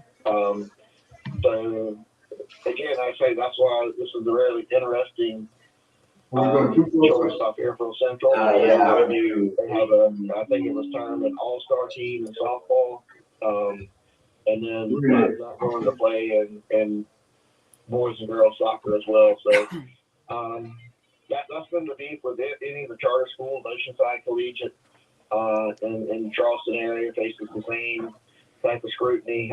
There's several others across the state, and if you look around the landscape of South Carolina right now, there's more charter schools on the horizon. They're going to be popping up. There's one in Myrtle Beach opening. There's going to be a new one in Spartanburg. There's one in Rock Hill. And I'll tell you, if you want my personal stance on it, I think they need to have a league of their own and compete against each other. What number of schools do you have to make that happen? I think you could do it with 20. 18 or 20, you probably can create your own league and compete against each other. And that way everybody's on the same playing field. And no one can accuse you of having an unfair advantage. Yeah, thank you, Chris, for shedding some light on this issue, because this is a major point of contention in the high school athletics community. I was out in Bamberg on Thursday, and we got into a long discussion about this, and it really affects a lot of the smaller schools, whether you're 2 and 3A levels.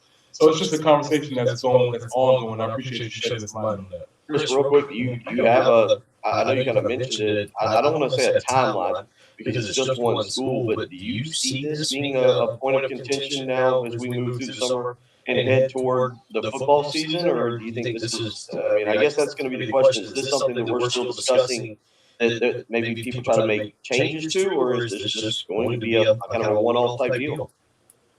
Bill, I think it's a real possibility that this is not a one-off deal. It just depends on what schools and superintendents and athletic departments, athletic directors get together and decide. I don't think Fairfield's going to be the last school.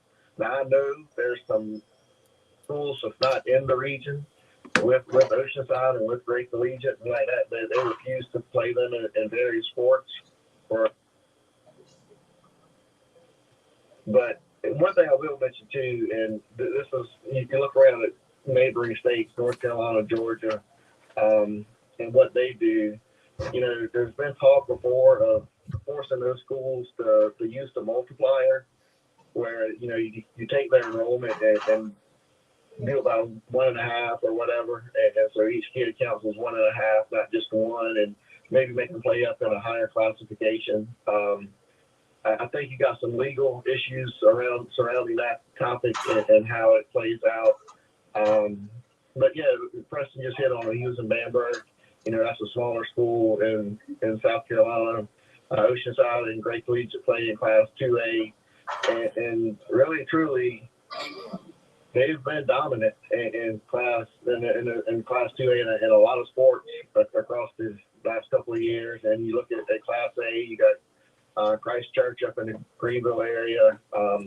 They've been really good in a lot of sports. They won a lot of the championships. So I probably need to sit down and do for the last probably 3 years across the board to see how many state championships the charter schools have won compared to your traditional public schools like Abbeville Oceanside Collegiate in the championship this past year.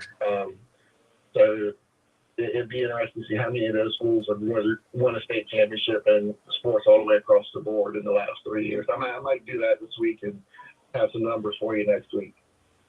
Chris, real quick, let's change the subject. A little high school baseball that you had a chance to attend. Obviously, the big rivalry in Lexington, my neck of the woods. Lexington and River Bluff. Just a little breakdown on what you've seen so far from these two really good schools. Yeah, that's again, like I said, that's two of the premier Class 5A programs in the state. River Bluff has gotten the best of Lexington this week. They played on Monday night over at Lexington. River Bluff won that one 13-1. I went to the game on Wednesday night at River Bluff. They won that one 7-0. And I right now, if you had to look across the landscape of baseball here in South Carolina for 5A especially, I think River Bluff would be one of the contenders to win a state championship.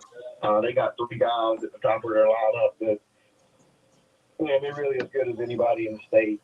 Walker Mitchell, Bo Hollins, Thomas Powell. They're as good as anybody I've seen in quite a few years. Mitchell's committed to Coastal Carolina. Bo Hollins, Thomas Powell both committed to South Carolina. Bo Hollins, I'll be very surprised if he ever steps foot on campus. He's probably going to be a very high draft pick. He's the son of former Major Leaguer Dave Hollins, and he pitched the other night for River Bluff. Just only a second start of the year, I think. Just getting back into the pitching form. So I think that's to get better and improve as the season goes on. But man, going into this series, he had 9 home runs in 8 games. That sounds like Preston numbers there to me. I don't know. That is. But, yeah. That's not Chris Deering numbers. That's Preston numbers. But yeah, he's something else to watch. Big first baseman, big frame kid. Talked to him after the game the other night. Extremely humble and nice kid as well. I see big things for his future. He's only a junior.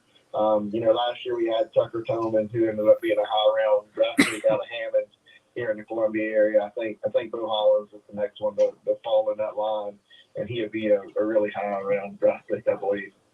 I did not know that. Obviously, Dave Hollins went on to a great career and pretty cool there with Bo. I will also say, thank goodness Thomas Powell did not get his father, Rob Powell's baseball skills. Rob was we'll call him a semi-good basketball player who, as Steve Spurrier would say, flea-farted his way through college at Presbyterian. But good for Thomas Powell that he didn't get his father's baseball skills. Chris, we always appreciate you, man. That was interesting conversation with great collegiate, something we'll definitely be paying attention to as we move forward. I know next week we get a little bit more into some of these updates. I know you mentioned to me in a text message, Columbia and Blythewood also looking for football coaches. So a lot going on in the high school ranks right now. Yes, sir. Always a busy time of year. Got about 2 more months of the school year, and this could be pretty wide open from here till about the end of May. So looking forward to it. We get more into these spring sports as we move along.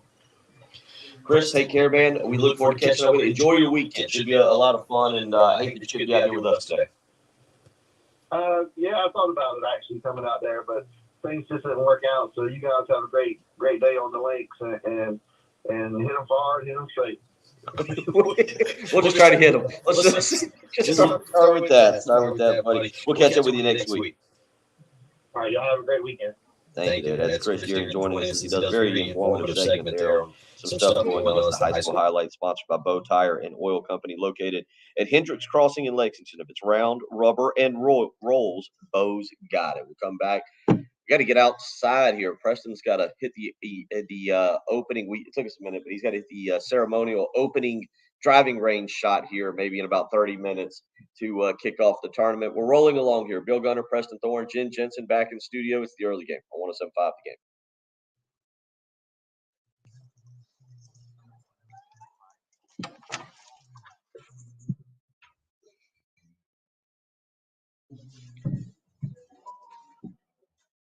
That's definitely an interesting. Yeah. Thank you. Thank you, sir. You're welcome. You're welcome. Who we got with us today? Daniel Mead and my nephew Kyle. Okay, cool. You can move it out there. Decent player. You can move it out there. I played Monday in the Special Olympics, and they do it in Lexington. Yeah, it's turned into a huge. It used to be a peach festival pro-am. Did it change it? I don't know, but it's huge. I mean, I had a good time. I mean, Barry was my college roommate. The president and the CEO of the Special Olympics. Oh, really? I thought he's got a buddy that, or I said buddy, he's got somebody, or Brandon Jeffcoat, a guy that I guess kind of helped put it on. And I told him next year that they need to get in touch with him, kind of do something for it. Yeah. All right, we're just gonna pretend that didn't happen because I got to get Preston out there for. I'll wait. I do like that. Maybe for the start of the 8 o'clock hour, Preston then go out and hit the ceremonial opening shot. I'll wait. I'm gonna put.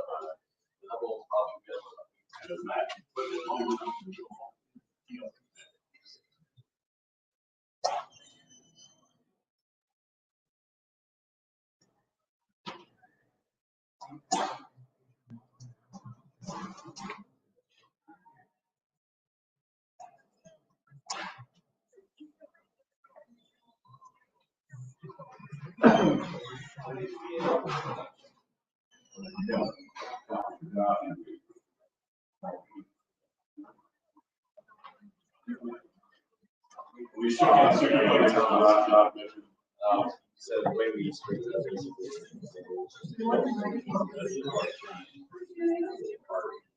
All right. It's Friday. Hey, all we need to do, we got. I mean, all we really need to do. This should be good. Charged for the last hour. So all we would need to do, we do one of two things.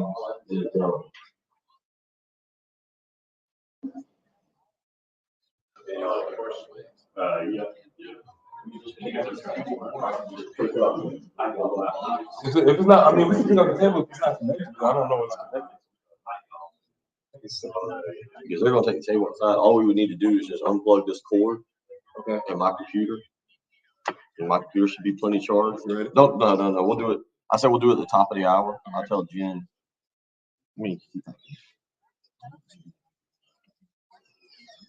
Kendra, if we just pick up the table, because we're gonna probably move outside for the 8 o'clock hour. Okay. I think if we just pick up the table and just go outside, you think that? I mean, all we need to do is unplug that. That should be charged. Okay. Yeah, it should work. But I mean, what we'll do is just at the top of the hour, in about 15 minutes, just scoop the table up and go out there, and that way we're outside for the last hour. That way, normally I just say we'll go sit on that metal thing, but since you've got the table skirt on it. Oh, I mean, you don't want the table skirt. No, it just looks better. Yeah, It just looks better. Now that Tammy's here, make sure we do it right. So. Yeah, I have these 54 so Okay. Hey, Jen. Josh Fan will be here at 8 o'clock too. I don't know if Jennifer. you wanna grab him on for a Oh, that'd be little bit. tight. Yeah, have him on for a little bit. And we'll take on the Terry. What? Josh Fan will be here at 8. So if you guys want to have him on for a little bit. I'll get him to help critique. I know he's coming on at 10 o'clock hour. From 8 to 10, he'll be here. He's leaving at 10. Oh, okay. All right. I saw something about. Yeah. Okay.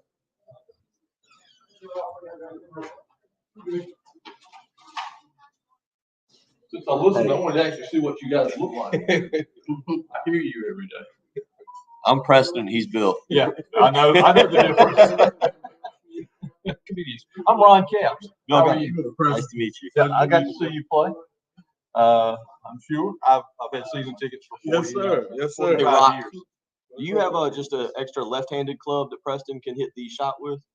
Oh, I got to Yes. All right. Hey, if you and Kendra will help us at the top of the hour. Yeah, we gotta go to 17 right now and set up for the rest of the show. We'll be back. What time is it now? 7:40. That's what I was gonna say. If y'all just if we make it a group effort, we'll just unplug that real quick, unplug my computer, and move, not do it right now. I mean, if you want. Well, you're going in with, break. So I'm a little behind because he got into that thing on Great Collegiate. It was real good. all right, cool. Just I tell you what, if you wait like. Get out like 46 or something, and we'll. Yeah, because that'll be 5 minutes. Give me 5 minutes, and we'll do it real quick. Cool. It's good to finally to see, put a face to the voices. Well, thank you. Put them together, right? But anyway, enjoy the show. Thank you. Thank Every morning, that's the first thing I do. Hit 107.5, and wherever I go, I listen to you guys until I can. Till you get there. Thank you. Thank you for swinging by. What do you want, a driver or an iron? What's easiest to hit with? The biggest? Yes, give me that.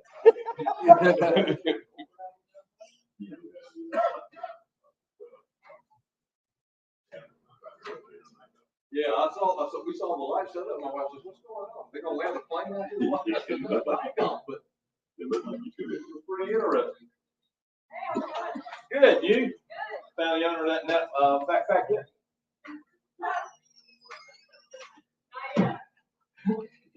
Good to see you guys.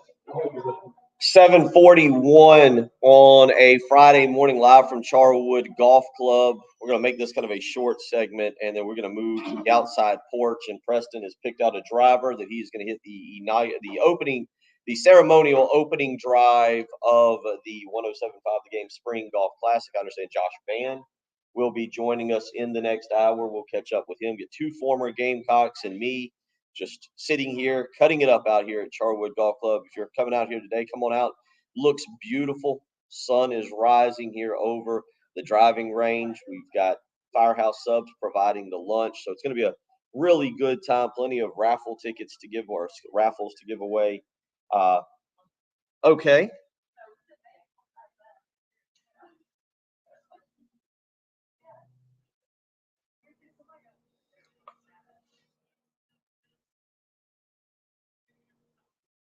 He is a college athlete, and I I appreciate it, Jim. Well, I feel like this is the best. He's being maybe.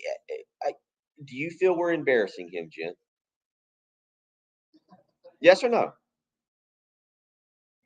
Jen, do you feel that we're going to put it on the live stream? We'll probably video it. Do you feel this is proper punishment? Look, I'm going to lose. I haven't looked. I've stopped looking. Okay. I've accepted. I may come back and win for all I know, but I've stopped looking at our NCAA tournament bracket that Preston did not. Okay. Big strike. Where are you at? You're keeping very close attention. Okay. All right. So I'm not passing Jen. So I will be spinning the wheel of punishment. John Frew last night was trying to get me to do a 5K or the cocky trot. So I will be spinning the wheel of punishment. Now, one thing we said is because Preston didn't sign up, passwords tripped him up. He played the old man card on us that he did. So, Jen, do you think Preston being on the live stream and having to hit the ceremonial opening shot, is that punishment enough for not, and then he wouldn't have to spin the wheel for not signing up? Because he could conceivably, the way this thing has gone, the way the tournament has gone, Preston could have finished behind. I don't think so. I mean, yeah, that's right. I did my bracket. It's not in the. It's in ESPN. He did not follow the rules. That's true. And the way ESPN does it is you get extra points here and there for other stuff. It's not just how many did you get right. If you have your team win, if you had Florida Atlantic last night, you get more points for picking them to win in the Sweet 16 than you do in the first round. Well, we'll find out my points total. We'll figure it out. I mean, I'm ready. I feel like I'm actually trying to defend you from the wheel of misfortune. Yeah, I'm not going to get on that. I think we're going to be able to tally it up. I'm going to go out here, hit it far and hit it straight, and we're going to set this tournament. And actually, part of the reason you're hitting it is because you're setting the bar so low for the rest of the golfers today. I feel like we're doing the right thing. I feel like we're doing the right thing here. So we're going to do that. I would only be embarrassed if I actually was practicing. I hope you're in the woods back there. I hope we're all. There you go.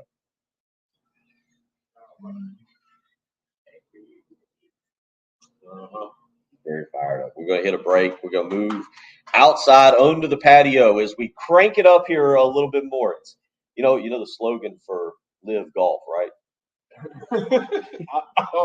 I could go a lot of directions with that, but no, I don't. I think it's golf but louder. I feel like that's what we're about to do. Radio, but louder. Next on the early game on 107.5 The Game. All right. This is going to screw up for a minute. I got your ball teed up and everything. Yes, sir. I saw you out there.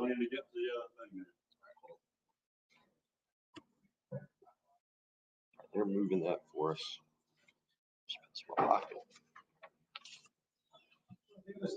All right, ready? I think we just come right around this side. Just. Everything unplugged. Yeah. We'll let you know when it falls off. Yeah. When I hear that loud bang and crash. Why are y'all back in studio at 9 a.m.? Well, this is what happened. So, you four, we'll just slice up that $5,000 out of everybody's check for the next 6 months. We just blame somebody in our pro shop. All right, swing your end around. We'll go right here.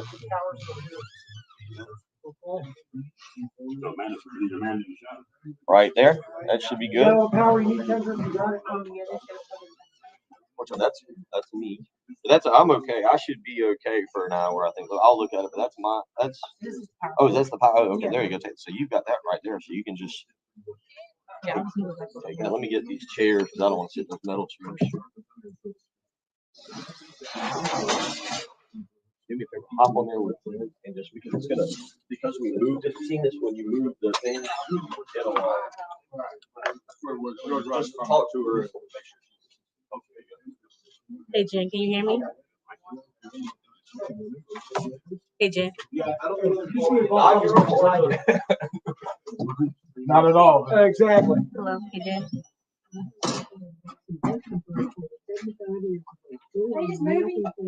I swear. Hey, Get Jen. the one. Get the one. That's what we do.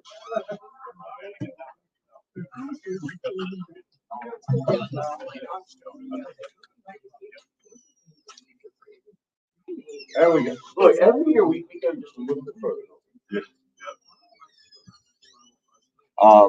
There's a driveway on the side that you know we could hold them up. That's fine. We'll wait. We'll wait a little bit for. I think you said Josh Van.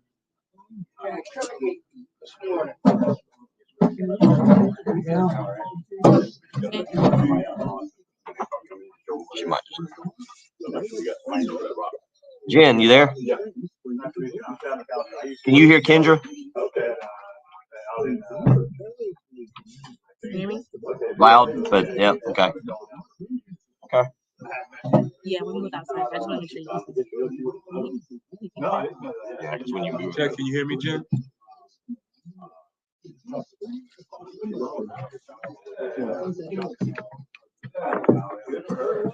I enjoy working with her. She should be out here. You want to just send me that Cool, yeah. I've been here in 3.5 years. So where'd you go to? I went, my wife's father, we sell and install casework off of partition walls. Thank you.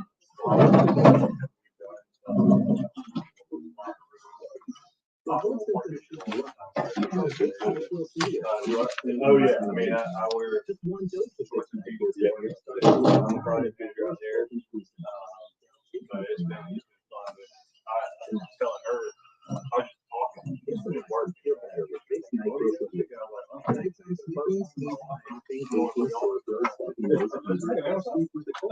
And she says, are you working?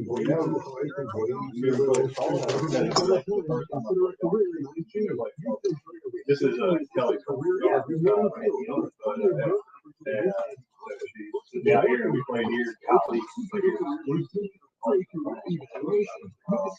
I appreciate it. Great, y'all have fun. Have a good Kelly out here today.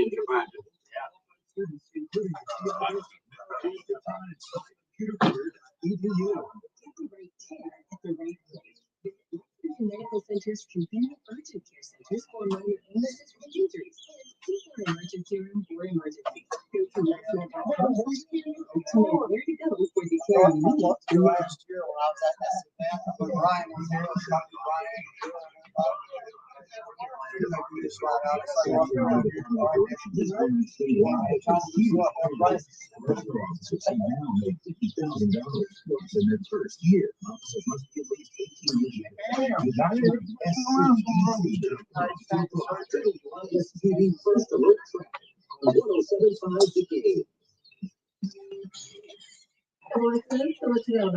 Our road at West Main Street, also Highway 602, near Old Orangeburg Road, and I-77 southbound.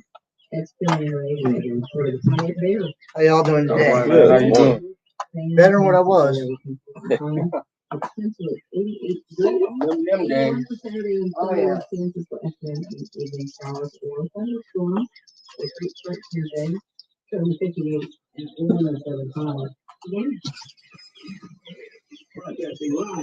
Guys, I'm gonna move the camera when Preston goes out there. Calm down. I'm gonna turn the camera. He's standing right here. We're not hitting yet. Huh? No, you're fine. You're fine.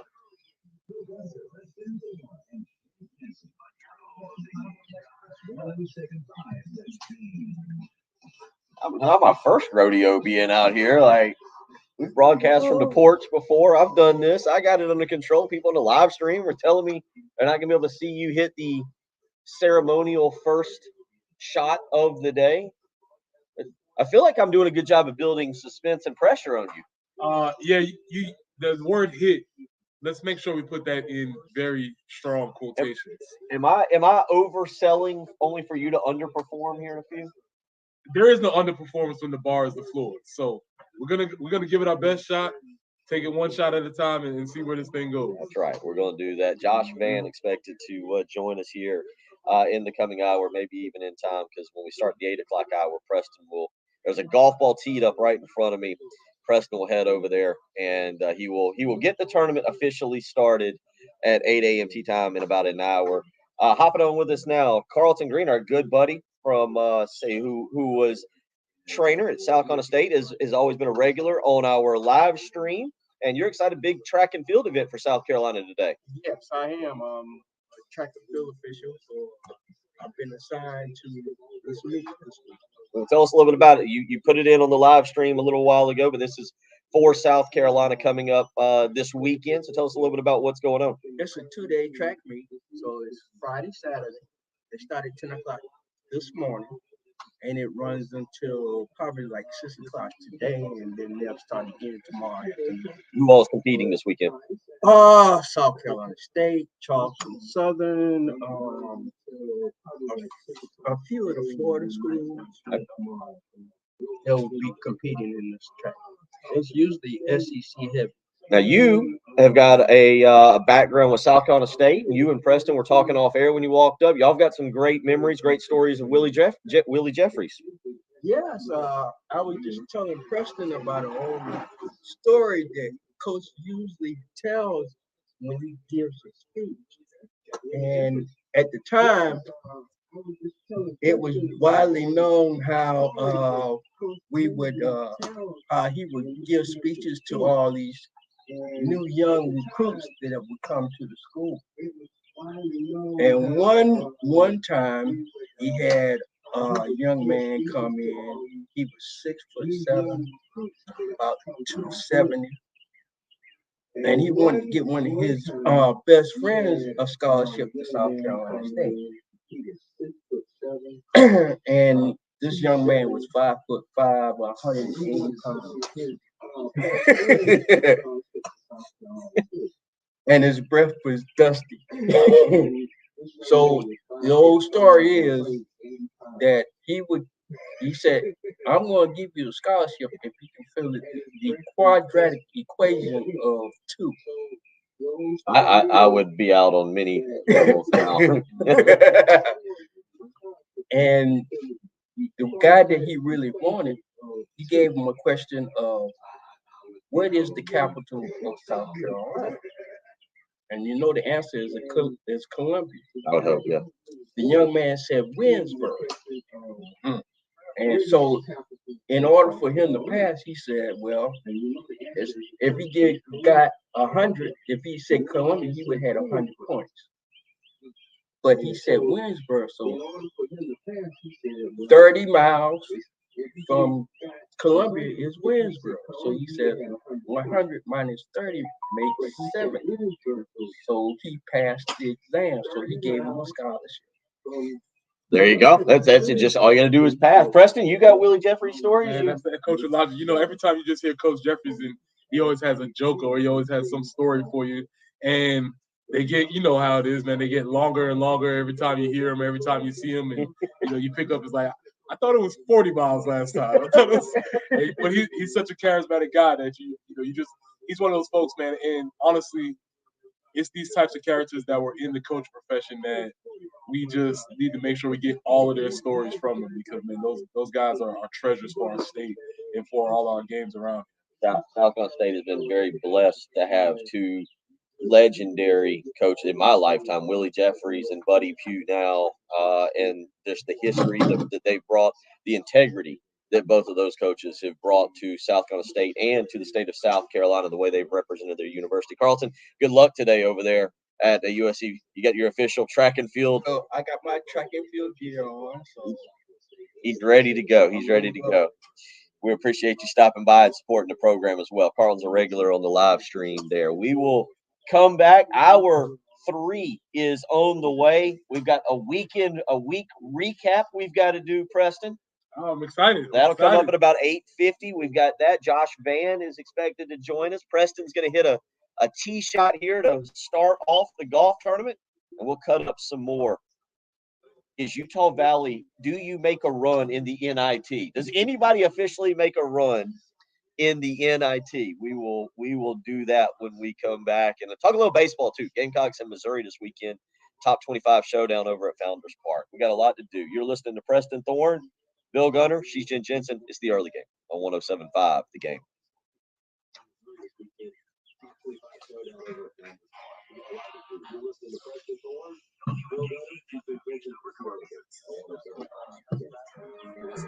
You go swing a couple.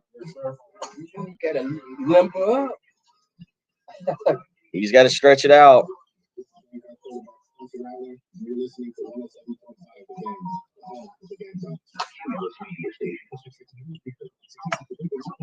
Thousands of people on the have their credit unions during the pandemic. Now, if they have to reestablish credit, they find themselves being turned out. JT wants to help. He has the power to say, We'll have to maybe move the camera so that they're not looking.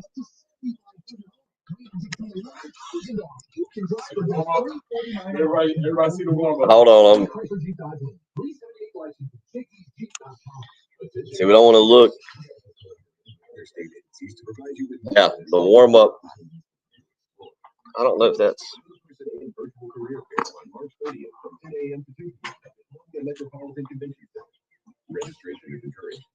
Warming up. No, I didn't get the big event. Hey, Rock, how you doing? President? Yes, sir. You deserve a medal. Oh, I'm not that bad every morning. Pretty bad.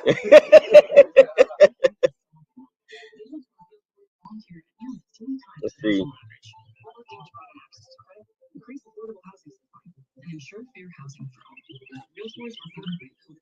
I don't know if I want to lose my computer. Let's step to the ball. Let's see if you're. Well, trying to find a needle in a haystack, but not with ZipRecruiter. Its powerful technology actively finds and invites qualified candidates to apply to your job. So while other What's up, brother? Good, man. How you doing? Jen, you got me? I sure do. How do we look? I mean, stunning as always.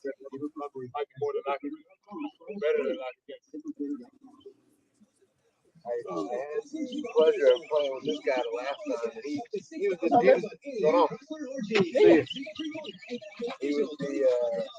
he was the driver of the team.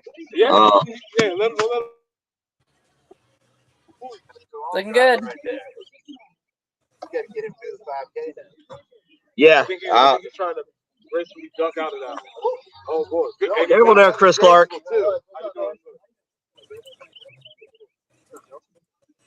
Trying to organize.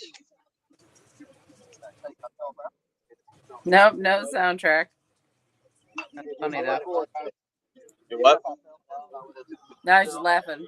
Robert said, "Love the fake bird chirping soundtrack." We're not that good. I can hear it and deal with it, but I'm a professional. Yeah, I think. I don't know how to stop it. I'm thinking it's going Happy Gilmore style, you know?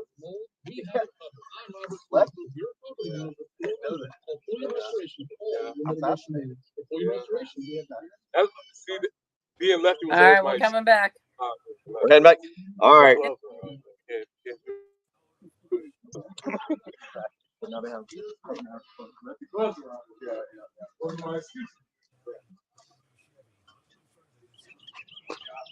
Need to get close to the mic so that we can maybe really hear that the whoosh of the swing and the connection of the ball and the club. First time I've played. Yeah? Okay. I'll take that. Got to up my game. I don't play. Played a couple times in my life.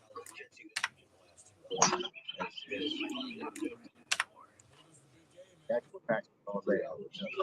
Yeah. He just gets us ripping and ripping over there.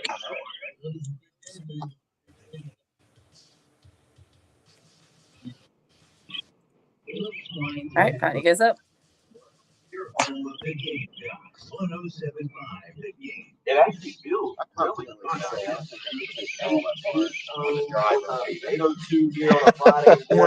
mean, everybody's like, oh, I look at some of these little guys and I'm like, actually,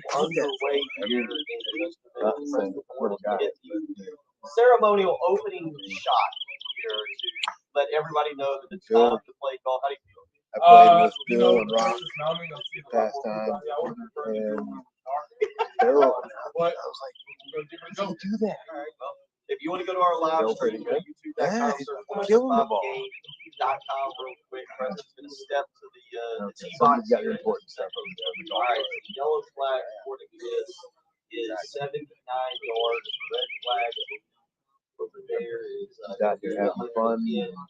Glad to see that part of the money goes to Camp Cole. That's let's just get it off. There's rolling count. Rolling count. Okay. It's where the ball stops that matters. More difficult. First pitch, first shot. This is fun. But the first pitch, there's some like I think the natural assumption is you should be able to just step up there and lob it in, right? Like this is hard. All right. This is hard. We're just measuring our level of difficulty. We're choosing the best athlete of the 107. I mean, can you imagine you trying to do this? Jay Phillips would need like 3 of his IPAs right now to have any. He wouldn't do it. All right, going over there. Listen, you got your club. He's gone with the driver, so we're in the inaugural. You go to youtube.com. Preston's going to step out there now. We will all watch him, and then we will ask for his opinion on how he does. He's kicking it off. We're out here. Thank you to Rocky, Daniel, Lucas, the great staff out here at Charwood. Preston Moore is stepping up to start the tournament. And it's off, and it's it's left, and nobody got hurt. It is heading toward the shed, and we'll say that you hit it 79 yards. That was. Wait, there's going to be a second shot. He is taking it already. He is taking. How did it look on the? I don't have my computer. How did it look on the live stream? you sliced it. Yes. Just a little slice. Little slice. Little slice, yes, but that's okay. He is hit. We are underway. Okay, let's go. Now we're ready to start. Underway. Get down, puddle the green. People are waiting. Jen said very impressive. She was pleased. Thank you very much. I appreciate your support. And, how'd you feel up there? Wasn't there pressure? I saw you had no problem going right back for a second ball there. Yeah, there was a little bit of pressure. That's why I wanted to jump in. No practice range, no build up. Let's get it done. But I felt pretty good. Saw it. I think that was a slice. Right. Well, now I'm staring into the sun. I'm looking dead into the sun, and it looked like you just hit it. It looked like a straight up push. A slice starts out the middle and kind of goes. Oh no, back. it never did start. Yeah, those golf balls would be a little bit harder to retrieve later on. People over on the putting green were slightly safe. But you've done it. You have opened up. You're actually on air. The first person. Welcome to the first person on air that hit a tee shot from 175. There we go. Breaking trailblazers. Jay Phillips a couple years ago wanted to kick a soccer ball. Not gonna do that. Real quick, as pressure packed as that was. Do you remember, was there a moment in your college career, first snap or whatever, that you remember vividly? There was a lot, you went out, you're like, oh, there's a lot of people in the stands. I don't want to get pancaked, or was there a moment like that occurred? Yeah, definitely. You hit it on the head. First college snap. It was kind of like I knew I was backing up on that time. It was going to be our third series going in. You sort of watching the game. So this was like you got in and you said third series. So this wasn't like playing Ball State or something. Nah, yeah, it's like let's go. It's like third series or whatever the case is. You're going in and sort of watching. First series going by, second series going by. The officers out there, and you about all the defense out there. It's like trying to hey, peace up, get ready. I don't know. And yeah, so it's definitely nerve-wracking. But football, everybody, you hear the cliche all the time. Once you try to get out there and hit a little bit, it's kind of the same thing. I think baseball is more even golf. Maybe even basketball. Football, the thing about football is there's so many people in the fans are so far away that you don't really feel that much nerves. Nerves come in baseball, basketball, you can see people's faces, you see people reacting to your mishaps on the field. Well, it's a lot. I mean, football moves a lot faster. Like you get hit, and it's like, oh man, I better win. Like baseball, that pitch is thrown, and you can step out of the batter's box and kind of look around and be like, I'm still like football. You better. I would assume I never played, especially defensive line, but I would assume the second you get hit on that first play, you're like, there's nobody else in this arena. It's just me and that guy. Yeah, you're like, oh, we're in a fight now. Okay, cool. I've done this a lot before, but I do think baseball would be about the way.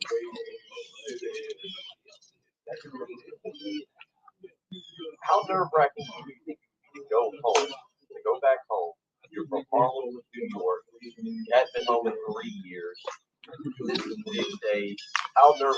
No, sir. You can hit right there. You'll be on the live and go right ahead. Everybody can watch you. You'll be judged by millions. We're a couple people in the live stream. That's the way to start. The computer live stream is still set up on the driving range. A player today still politely declined to step in front of the live stream. The effort last night of the market goal, the go, there's just so much that we don't know about there. Yeah, that's remarkable. I'm assuming he had 50 people requesting tickets. You know, his cousins were there, his aunts were there, people that hadn't seen him in a long time, his church, all these types of people that he doesn't have to deal with when he's playing out against the state. Now you have to see them in person. So he has to talk to them. They probably came by the hotel before the game. All those little distractions that I'm sure. I would assume that he was glad to just be on the court. Because while everybody always talks about how cool it is, it's a lot more. It's a lot more. But all I can say, 1.9 this last 9 seconds was done better than arguing with your coach about a play call. And now they say that this was not designed. They say drug things that after the game that he was calling a play. Noel wanted to run a play. According to your own tank, he agreed to let Noel run the play he wanted to run. Waved it, kind of threw his hands up, waved them all. And according to Noel, he saw Deontay Johnson diving to the rim and just lobbed it up right. I don't know. I don't know if it was designed or not. I leave catch a reverse. Like if he just gone up and dunked it, right? Just gone up and dunked it. You go, okay, that probably solved it. When you go up and you reverse slam on a alley like that, late in the game, big play, I tend to believe that's been working on the time or two. Yeah, that's really interesting. But I don't think. I think they ran the play that point guard wanted to run. I don't think they were ever going to run it. I think that's what ended up happening. So while it might not have been coordinated, they were always going to run that specific thing. You saw the way the roll sort of waved the ball like, come on, man, run the play. But you have to see the point guard because it worked definitely. And last night, Kansas State, a great game. They picked up the victory over Michigan State in overtime, 98-93. The other games were absolutely fantastic as well. Gonzaga and UCLA wrapping up. I don't know. I looked at the clock. I think it was sometime around 12:30 this morning when I saw that. But that game, absolutely phenomenal. Gonzaga was down 13 at half. They rallied. UCLA went 11 and a half minutes without a made field goal from the field. 11 and a half minutes. They come in, they actually take the lead, but they're not able to pull it off. So we had some really good games. We'll talk about that more as we roll through the show, get into a little bit of baseball as well. South Carolina, Missouri, Will Sanders on the mound tonight, and we'll break down. That was entertaining. The one guy who went to put his bag down, saw the computer, realized there was probably a live stream. Too, man. He's pretty good. Saw it and instantly went, nope, going further down the line, going further down the line. So we've got some people here. Preston has hit it is kind of the inaugural. I keep wanting to say inaugural, but Jen, that was officially the inaugural shot for the 107.5 The Game golf tournament. There we go. And now that Preston's back, you want to give him real quick your breakdown?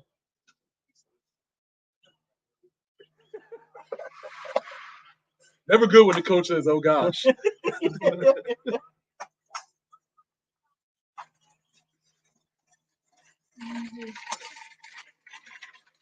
My golf swing will be the only thing that doesn't look better in slow motion.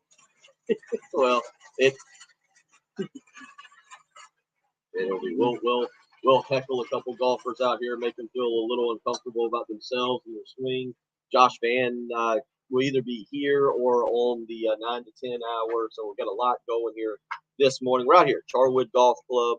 Fantastic morning. It's the 107.5 The Game Spring Golf Tournament. We'll have Brock Lucas stop by in a little while. He is out here doing all the things that the president should do. He is shaking hands. He is giving people pointers on where to hit the ball and how to putt on the green. So we'll get you going this morning. We're up and rolling. It's a Friday morning. He's Preston Thorne. I'm Bill Gunner. She is Jen Jensen. You're listening to the early game on 107.5 The Game. Well, I'll see you guys later. I got it. I got biscuits loaded up. This biscuits. I'm gonna rock with them mimosas. It's after 8 now. Pick it up a little bit. All right, take it easy, guys. All right, brother. Thanks for coming back, Harvey. Oh, Meredith saying Meredith saying you can get a golf lesson. Okay. Anthony giving you credit on the swing. Craig telling us what kind of bird is in the background. We credit the attempt, we credit the effort, not the results. The process. Is it Jonathan's birthday? He walked away. We'll give him a birthday shout out wherever he went.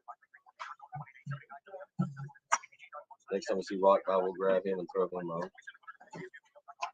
You move out here.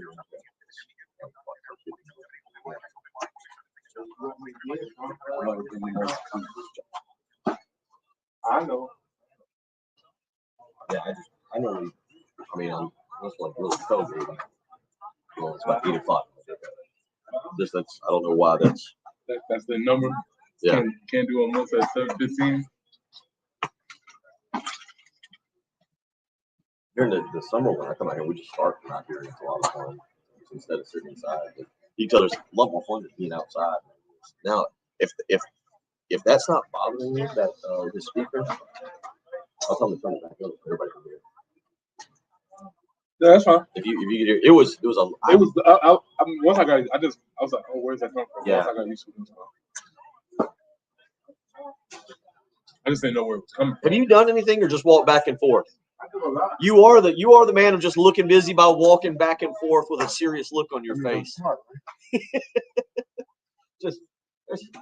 I hadn't cause my name, but I hadn't seen you do it. Yeah, that's right. Nobody bothers you because you have the serious look on your face. It looks like you're constantly lost or looking for something. You just keep moving. Keep moving. Nobody actually do it. They stop me. You just don't see. We don't see you. You get to be standing around. She was actually do something a few minutes ago. She was what do you need? Oh, now, see, that's just you trying to look busy now. Look at that. You just. The breakfast sandwiches are here too. Oh, good. Yeah, you guys. Okay. What are they from? Firehouse or are they? Oh, they're from the Northside Baptist Church. Oh, okay. Homemade biscuits. Oh, yes. For the coffee. Yeah.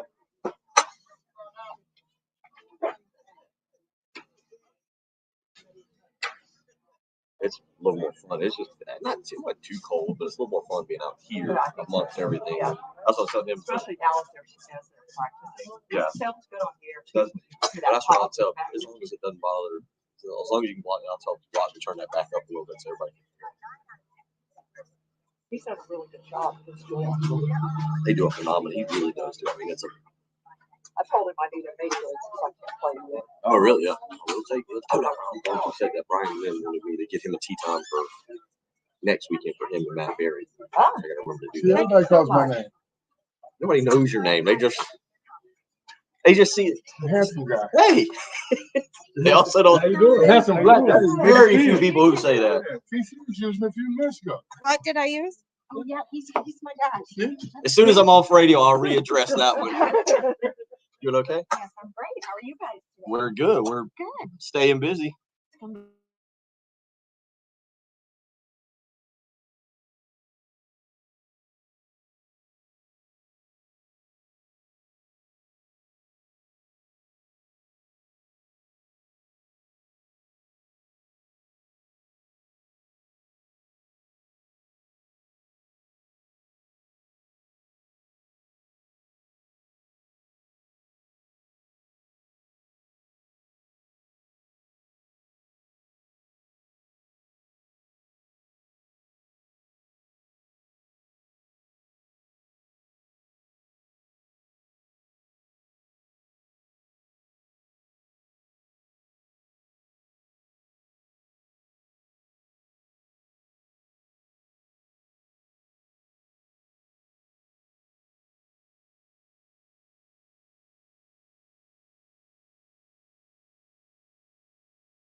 Broadcasting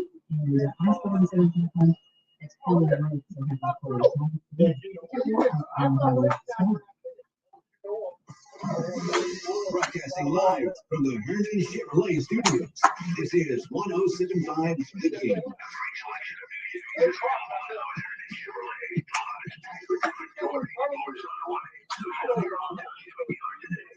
Shop online today and see why Vernon Chevrolet. 8:19 on a Friday morning. We now understand that there's breakfast biscuits available. The golfers are arriving. It's warming up. This pullover will not last much longer here this morning. It's going to be a beautiful day out here at Charwood Golf Club, where everybody is convening for the 107.5 The Game Spring Golf Classic. Preston Thorne has hit the ceremonial opening tee shot, and everybody's now very fired up. Meredith Taylor on our live stream did offer to give you a lesson, but former South Carolina golfer Meredith Taylor, very impressed with your performance. Thank you, Meredith. I appreciate it, and I will take you up on it. So we've got plenty going on this morning. Later this afternoon, over at Founders Park, South Carolina baseball. You and I kind of got into it a little bit earlier. This is a team that's been cruising along. It was 20-1. Then they go up to Charlotte, and just a bad performance. It happens. You're more of a baseball expert than I, having played. Bad performances in baseball, I would say it's more common than any other sport, just because of the number of games, because you can run into a hot pitcher, you can just have an off night. Your days playing baseball at Somerville High School, how do you remember just an off night in a game that maybe you should have won? Yeah, I mean, it happens. It's just baseball. There's so many games. It's not even a matter of you not being focused. It's just a matter of that's the way the ball bounces a lot of times in baseball. You just might not have it one specific night. You might make a couple of plays. The bats cool down. You make a few errors in the field, and you find yourself losing to a team that you're not that's better. But the key to baseball is to not let one turn into two, etc. Don't let it go. Never miss twice. That's the old saying. So they missed once. Now on Friday night, they're gonna have their best. They're gonna have their best pitcher. They're gonna be ready to start off the series, and you sort of start over. And that's why I asked you earlier, going back. I actually think tonight is the most important game, because you could win the next two. And Noah Hall and Jack Mahoney have been fantastic on the season. So South Carolina's going to counter with Saturday and Sunday with really good pitchers. There is some rain, by the way, in the forecast. No word from USC on what may or may not happen, if you're just wondering that. But to me, it is that confidence thing. And I don't know. Let's go back to it for a second. You mentioned before there was some changes that occurred at the university when you were there with the football team, some junior college guys, new guys that came in. Y'all built a camaraderie in 2001. And that seemed to be kind of eroded by new guys in the locker room. This baseball team has new guys, and it maybe doesn't remember some of the issues, the tension, how everything was going last year. That's a good thing. Yeah, that's absolutely a good thing. And that's why I'm wondering if maybe it's not panic yet. It's not that. But I don't know what the temperature is in the locker room. They may just really feel like, hey, man, we knew what we did wrong. We didn't play well that game. Let's pack it up, move it in, and we'll get ready for Friday. We as the fan base, we're all sort of remembering how the last couple of years have played out, and we're not necessarily on board yet. I think it's going to be key to see what happens in the game today, because realistically, honestly, even if they did not play, if they went out there and lost today, they still have a series to win, and there's still a long season left. So I just don't know what the level of confidence is within the locker room. What's different in baseball and football from your experiences to turn around bad moment? Is it easier in football because you've got that break during the week? I think that's the opposite. Really? I think it's the opposite. I think whenever you get a chance to go out there and play again, you get a chance to compete again. In football, when things go wrong, they can fester throughout the week. Monday, you got to practice. Tuesday, y'all are fighting each other. Wednesday, we're sick of each other. Third, it's a long time from Saturday to Saturday in football. Whereas in baseball, basketball, you could just chalk it up and go out there and start competing. And I think it's a little bit easier in those sports to get things turned around immediately. Will Sanders on the mound tonight for the Gamecocks. It's going to be kind of interesting because Will Sanders has been good. I say this, and it's kind of like with Dawn Staley's team. They win a game. Who was it? They beat Norfolk State the other day by 32 or 31 outside the game. And I'm going on Monday. One goes, they didn't play all that good. Yeah. They wasn't all that impressive. Like, I don't know. Like, they were up by 15 against South Florida. It was like, I don't know. Actually, I think more people are tuning. Oh, they're down by 4 in the first quarter. Oh, okay, I'll stick around for this. Where's the popcorn? But Will Sanders set such a high standard the last 2 years for him that this year it just doesn't feel like he's up to that. And you're waiting for that game where he comes out, he throws 8 innings, he mows down 10, and maybe walks one. Aren't we? We're kind of waiting for that Will Sanders to show up. But here's the question, Bill. If that Will Sanders does not show up this year, and let's say if he's better than average, but he's not superb as he's been in the past, that still bodes well for the team, right? They still are able to compete. They still are able to win series, and they'll still be fine. You got to think that somebody of that caliber, as long as they don't dip into the red or get worse than average, they can stay at average. You got to assume that they'll get their stuff together, and as the season paces itself, that they'll be the person that we thought they were going to be at the beginning of the season. 7 o'clock first pitch tonight. You can hear the pregame show at 6:45. If you're wondering, the business lots down there, if you're ready to go and start tailgating, 5:30 opening. You get out there tomorrow afternoon, 4 o'clock. Stadium will open at 3. Again, Sunday noon first pitch. Missouri coming in. Now you talk about this. They come off of a week where they defeated Kansas 8-3 on Wednesday night. They will throw Chandler Murphy tonight, a senior right-hander, 3.04 ERA, 26 innings pitched, 26 strikeouts and 9 walks. He sports a 3-1 record. Again, I'll mention the Sanders stats, 4.18 ERA. That's higher than we would have expected. That's just being honest about it there. 28 innings pitched. He is having no problem mowing people down. 32 strikeouts, 6 walks. But again, that ERA, that's what I'm looking at tonight for him. Is he able to get South Carolina off to a great start? Because to me, let me go back. If they come out tonight, and again, I'm not asking for a run rule game or something, but I just feel like if you come out tonight and you end, and it's not a losing streak, it's one game, but if they win, it's just like, oh, we can take a loss, and it's no big deal. Everybody move forward. You lose, and I feel like all of a sudden that doubt creeps into your mind. Yeah. And this is what I don't know, and I would love to have Jamie on here to answer this question. But what do they need from Will this year? Do they need him to be exemplary? I mean, we obviously would like that, but do they need that? Because you're going to play – Missouri's 22. I don't know how good Missouri really is going to end up being in this league when I think I don't have it right in front of me here, but I believe there's 9 teams in the top 25. There's 9 other teams who have a really good Friday night starter. Don't put yourself behind the 8 ball on Friday night. And in years past, when South Carolina hasn't had this kind of rotation, they've moved Will Sanders to Saturday to Sunday, most of the time to Sunday, to have a chance to win that rubber match. Get the opening win on Friday night. You still have to have him be top of the line. Fair enough. That makes sense. 803-404-6100. We got a lot going on this morning. I see Josh Van walking around. We'll get Rock Lucas on here in a minute. You're listening to Preston Thorne, Bill Gunner. She's Jen Jensen. The early game on 107.5 The Game.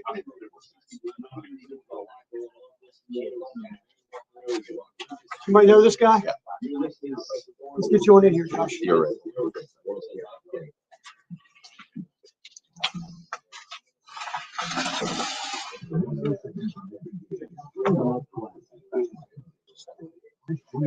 How y'all doing? What's up, man? Preston. Nice to meet you, brother.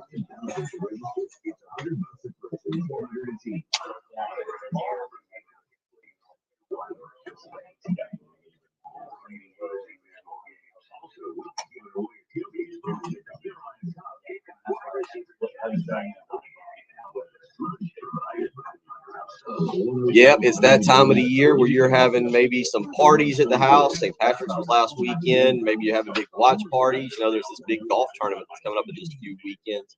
And what you might want is a nice, clean house to host everybody. Or you might need to have somebody to come and clean up after all your messy friends have left. Either way, Zero Res is ready to help you take advantage of their spring sale. Right now, mention me, Bill Gunner at 107.5 The Game, and you'll get 3 rooms of carpet clean for just $119. Give them a phone call, 803-262-4020, or you can schedule online. ZeroResColumbia.com is the way to do that. Again, with that patented ZR water technology, scientifically proven to keep your carpet, your rugs, your tile, your upholstery all cleaner, longer, actually keep it insanely clean. Their ZR water technology will make your house look absolutely fantastic, especially after that big party that you're having or, that big golf tournament down in Augusta in a few weeks. So give them a phone call schedule today, 803-262-4020. You can book online, ZeroResColumbia.com. That's how you can get in touch with me. Again, mention me, Bill Gunner at 1075 The Game, and you'll get 3 rooms of carpet clean for just $119. Don't wait any longer. Contact them today. Zero Res, spell it backwards and forwards. It's the right way to clean. I have 2 seconds. Yeah, go, because this is Josh. This is the owner. This is Rock Luke. This is Josh Van. Hey, how you doing, man? I'll hop on with us. Yeah. But how long before you go back on that? Probably 3 or 4 minutes. I'm gonna put him on for a second. Make some PA announcements, let everybody know the schedule. Okay. And I'm gonna postpone just a second. I'm gonna use the excuse that they can get the pictures and autographs for y'all. Okay. Yeah. And then so about time you get loosened up or okay. or whatever. Yeah, no problem. So I'm gonna try to go for about 9. What's up, man? Try to get around 9. Nice to meet you, man. Perfect. It's a lot. It's a lot going on. It's a lot going on. Anything you do not want to talk about. We're a fun show. We like to have fun. So we just, I just talk. Just put it on. Yeah. Can you hear okay? No. Put it on. Put it on right now. All right. Can you hear us okay? Yeah. All right. Yeah, I can hear you. So keep talking a little bit. Give me a Marcus Satterfield play call. I understand it's word. Nobody can hear you right now. I just.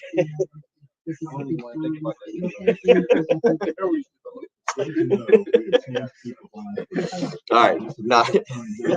I knew it was going to be wordy, and I just needed you to talk for like 10 seconds, but that's perfect. There we go. Well, yeah, we're a fun show, man. So we'll ask you some fun questions. We'll sort of go through that, man. So if there's anything you want to say, anything you want to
Looks like we're still looking Hudson Road near Sparkleberry Lane, Ball Road at West Main Street, 602 near Orangeburg Road, also 277 northbound at I-20. It's time for a beer, Bobby. Your wife's gone too. It's time to start drinking. What? You don't have me yesterday. I didn't even do anything yet.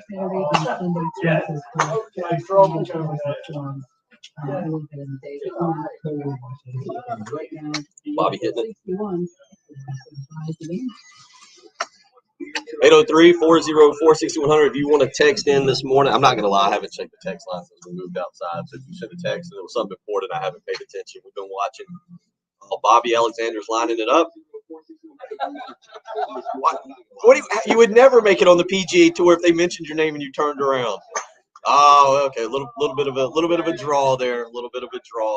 Joining us now, one of the celebrities of the golf tournament, Josh Vann, and I'm trying to figure out, Preston, did y'all wear book bags like this when I think this is the Mandalorian. I believe that's the baby Yoda or Yoga or whatever it is on the back. I will have to let him explain this book bag. There's a lot going on. What do you got going there? No, I haven't. I don't know. Wait, so what we already know is that Josh Vann is a dork because he's very much explaining the Mandalorian and Star Wars to us. So we've already learned something that we did not know about Josh Vann. Yeah, do you get into that show?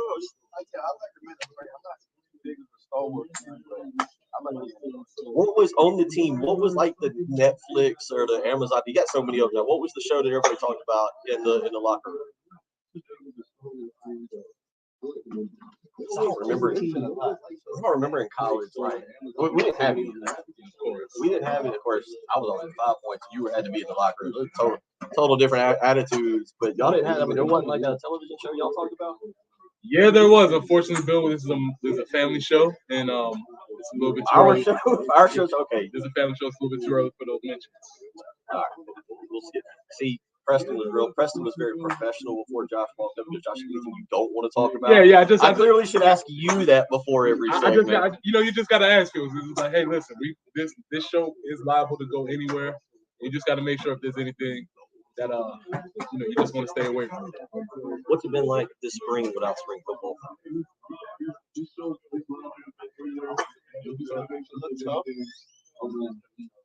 want to stay away from trying to train, moving to the next level. NFL soon, so it's really just controlling what I do, make sure I stand on top of my body. Yeah, so there's two aspects to that. What does training look like as you're preparing to go into the NFL, and then obviously you with the special training with coming off your knee injury? How does that look for you during this time? Like I said, in the morning, that's something that I've never done before. It really just takes a different aspect. Football team, they do first time, really well there. I never changed. It really just takes 2 portions of fat, 2 portions of protein, 3 portions of carbs, 3 portions of protein. Like I said, it's little stuff like that. You gotta make sure you have your shake after the workout. 2 portions of coming off the weekend. 2 portions of I was down in Pensacola, Florida, training with EXO. Got done like January 1st. I was there like January 15th. He was still swollen. It's like I was watching everybody, competing. I was just like, and if I'm watching from the window, you get a trophy and you look.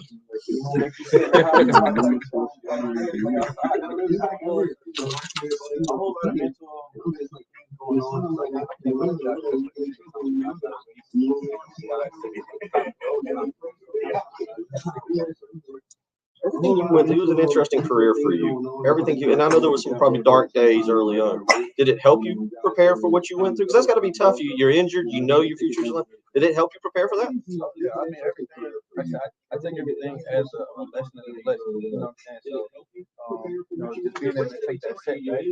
At the time where I started, go crazy towards the end of the season, everybody's getting high. And what was it all year? It's been there, but I'm able to take my time taking that uphill and that decline with the injury. So it's just like a setback, put you in reality, anything can happen at any given moment. So, just keeping my head right, keeping staying mentally tough, and just knowing that everything works out.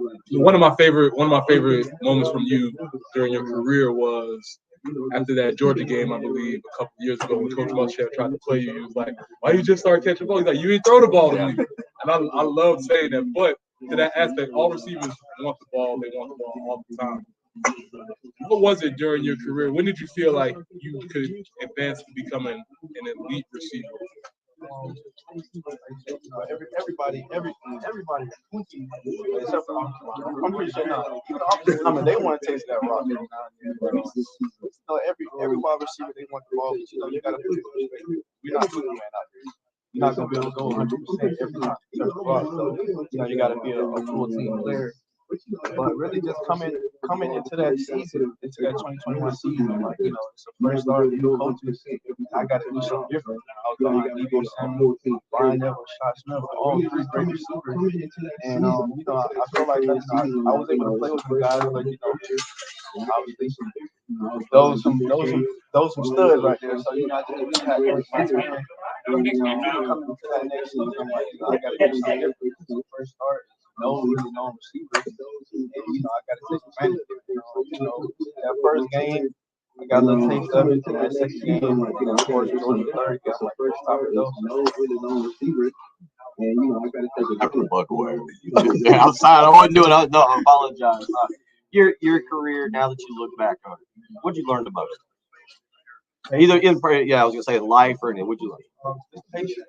Like I said, coming in my first year in 2018, I was really just expecting to play. I was staying in high school. Everybody in high school is that guy, and really just coming 18, gotta sit and really just learn the aspects of professional football. And mental accounts of school, life, and everything. So you gotta stay patient. Guys take a little time to go. You gotta take advantage of the shot. That's really kind of like what I just did my whole career. Like I was there for 5 years, so I wouldn't do anything different. What was it like by year 5 when you saw those freshmen coming in? Did you feel like you were watching little kids? That's how I felt by my senior year. It was like, all right, these are babies coming in. What was that like for you? It's kind of funny because I just turned 20, so it's like I don't really want to have that old man, old head aspect. But at the same time, that's how you gotta. That's how they all call me. You know what I'm saying? Like it's just funny to me because I'm like, dude, I'm literally your age. And like I'm 30, like I'm 23, like I'm only 22 years old. So it was real fun. Those guys coming in, younger receivers, just trying to teach them all. Show the ropes, everything that I'm learning. Give them an aspect. Of course, like everybody's not going to be like somebody. So, just trying to give out pieces. This is what I've learned, and for them to put into their game, how they see life. It was a great experience. Before we get into the serious questions, real quick, let's just your take on South Carolina football next year. What you leave behind. How do you feel about your legacy, and what do you see for the 2023 season? I feel really good about my legacy. I feel like I did everything that I could have done. Of course, everybody really think that you could have been more. No, stop. You know what you did? You know what you were a part of the Saturday after Thanksgiving? You know what you were a part of? I opened a bottle of Crown. It was like $250 because it was like, and that wasn't. But it was like, yeah. Do you know what you? I mean, you were a part of something in that a lot of people have been waiting around for a long time to see happen. So that year we did lose. Of course, you don't want to give out. And then mess around and lose. But we knew. What do you foresee for 2023? For them. That they just grow. They grew on that year. Of course, we never know how the years may turn out, but I feel like they have all the pieces to get to the SEC championship. This is the guy who asks all the serious questions now. Serious questions. Oh, yeah, look at it. He's thinking hard with it. Because I definitely don't have the serious questions. I was going to definitely more along the lines of these. Would you rather? I'm trying to. There you go. Well, first and foremost, Josh, on this show we have an ongoing debate. What is your preferred method for cooking bacon? Stove, what you mean? The pan? There's some people out there who apparently microwave it. What? Yeah, we don't think they're animals. If y'all could have saw this, I thought my radio was breaking up. Just Josh was looking at me like, "What are you talking about?" All right, so that's first one. Corn dogs, yes or no? Or is that a meal or a snack? He's young. He's playing snack for him. That's because he put down 2 or 3 with that recently. No, it's not even a big one. He has no. I mean, some nights when I was at home, that's what we ate for dinner. Yeah. No. In college, I mean, look, I didn't play football, but in college, corn dogs can be a meal very quickly. That's some fries and some corn or something like that. Hey, I was and how do you what condiments do you use for this corn dog? Ketchup and mustard. Swirl on top of the corn dog. What's the best? What's the put that ketchup down, then put that mustard down. All right, go in the hot dog. Let's we gotta get a break here. We gotta get a young man's perspective on this. Where do you stand on a recliner? Now, you know what I'm talking about. Seat. Yeah. Old man, is that old man furniture? Or what you said you're 23 now. Would you be if you and the family purchasing a recliner now? So, because we got a game chair that reclines. Oh, the gaming chair. So why wouldn't I have like a nice little comfortable sofa chair that reclines? Keep my feet up. What we learned is Josh Fan is kind of, to me, it's there's an age where you hit the recliner stage, and it's what it is. Josh, we always appreciate you, man. I know you're gonna be hanging around out here today. Thank you for all you do. Again, I don't know, as a Preston, obviously from Somerville, played. I've grown up here and gone to games my entire life, and the victory over Clemson. Unfortunate injury for you early on, but you were a part of that. You're a huge part of that.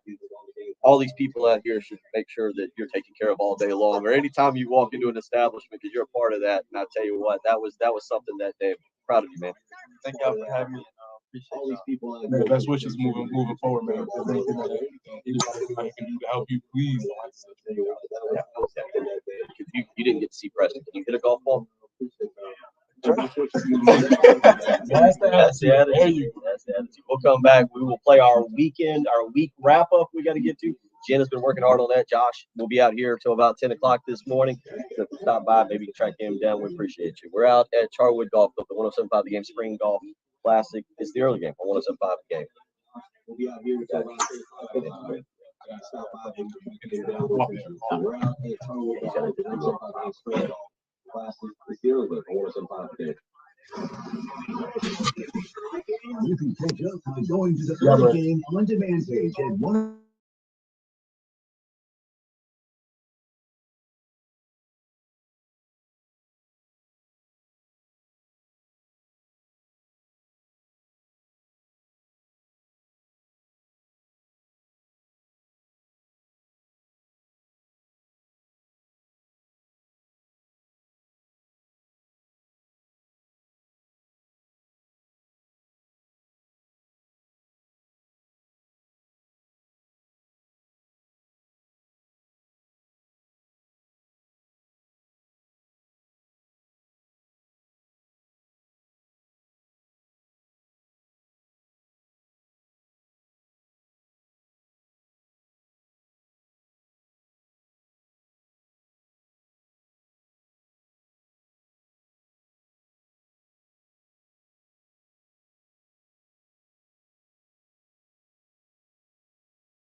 All right, we're back on. We're back on in that.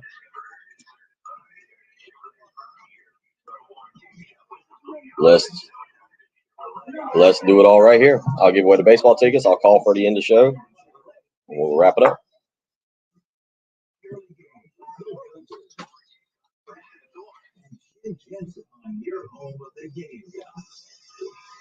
Right now, let's give you a chance to win some baseball tickets. 803-404-6100. Callers 5 and 6. Callers 5 and 6 win baseball tickets.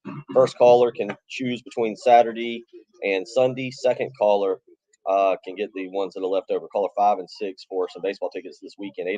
803-404-6100 is how you can win some tickets right now. Callers 5 and 6. Call in and we'll give you tickets Saturday and Sunday. Right now, it is time for our second edition. Jen's worked hard on this. Jen has done it. We haven't heard it. We don't know what music she's put behind it. So we look forward to it. It is our week recap, the best of. If you missed the early game, here is what you missed this week.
Is that your bag in there?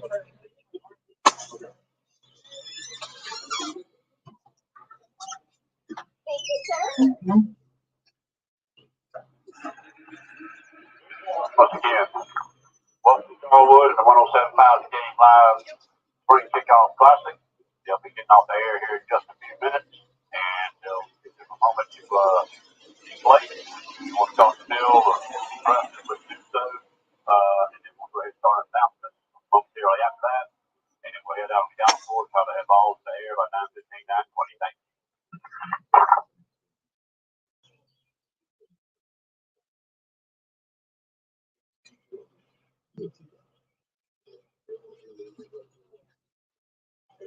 And that was the recap of the weekend. Jen, very good. Jen is getting the callers and giving away the tickets. Josh, I think you could hear a little bit of that. Yeah. As Preston told you, we're not an overly serious show here in the morning. It's early in the morning, man. We like to get the people going. You can go to the later calls for all the analysis later. We get all the fun stuff out of the way. But man, thank you for joining us for sure, man. And I was really, really proud of you for that, for going out there and running.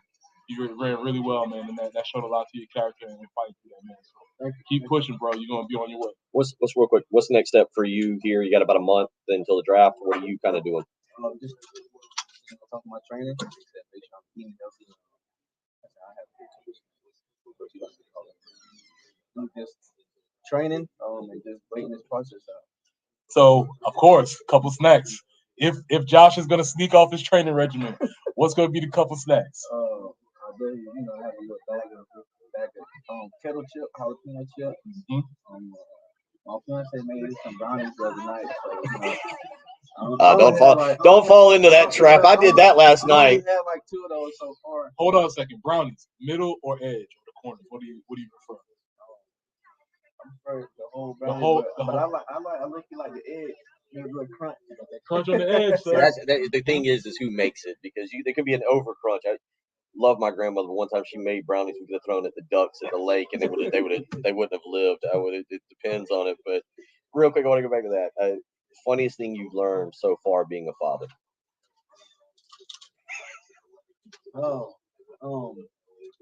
When they start trying to talk, it's really funny. Like I swear speaking French right now. What's the go-to Josh fan? Love you, sweetie. Yeah. Yeah. But food, water, Dogs. boy. Like, I'm like, yeah. And she be pointing all over the place and stuff like that. But It's like they get frustrated too, and you're like, you clearly are not speaking English. no, it's pretty cool though. Congratulations on everything. Thank you. Yeah, glad you can make it out here. We get you next year. You come back, be the off season for you. We get you on the golf course. We'll have a lot of fun. Appreciate everybody today, Jen. Great work back there. I know we're still working on some things back there, but we'll be back to make it sound even better next week. Great work on the weekend recap, Jen. That was fantastic.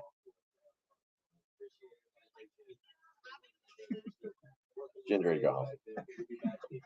Jen's ready to start the weekend. So we're going to start the weekend. We've done the recap. We talked to Josh Van. We've kicked off the golf tournament. We're out of here. Terry Ford's somewhere on the course now. You get to listen to him. More Josh Van around. We'll catch up with you on Monday morning. Thank you to everybody who's been out here and been a part of the program this week. Y'all have a great week.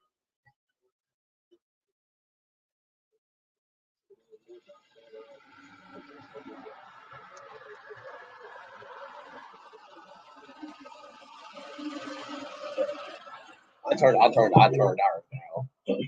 You gotta go. Hold on. Let me just do this real quick. All right, everybody. Josh, want to say goodbye?